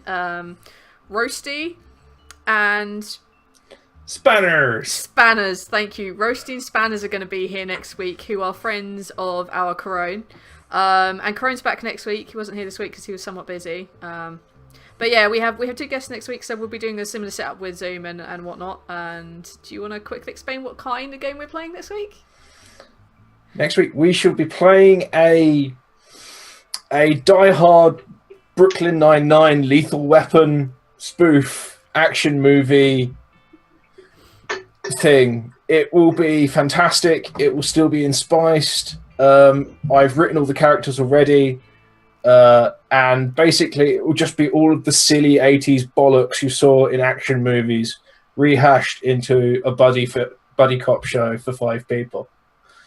I'm so looking forward to next week. In a tall national monument as well. So, yeah. In the Dial, a large tower over Sun City. So, yeah, it's going to be pretty good once I write more than 3 paragraphs for it. So disappointed I don't get to play that one. I'm really looking forward to it. I'm looking forward to having. I mean, to be fair, when I know who their real names, and them telling me that they're known online as Spanners and Roasties, like they belong here already. They already belong to us. So there we go. It's going to be really good next week. I'm very excited for that. Yes.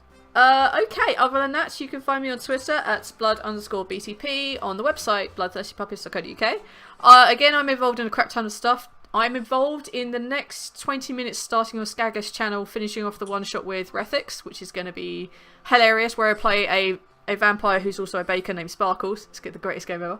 And then on Sunday, I'm on the Beyond with that one and that one. Again on Skagga's channel. I'm there Monday and I'm there Tuesday. Also, new episode of The White Vault comes out on Tuesday. Please go check that out because it's an amazing podcast and generally one of the most interesting scripts I've ever worked on. Other than that, keep an eye out on Twitter for all the various other things we do and things we're up to. All that's left to do really is to thank Kevin MacLeod for all the free ass music, which I totally remembered to put on today. Fuck yeah. Thanks, Kev. Thank you. Incompetech.com. Go check that out because it's all free and it's very, very. I was supposed to have an accent, but just some. You wussed out. You wussed No, out. I didn't even mean to. I was supposed to have one. I just while trying to do the voice, I forgot to do the accent. There we go. We apparently seem to be back. We are good. Excellent. Yeah, we're back. Yay! Cool.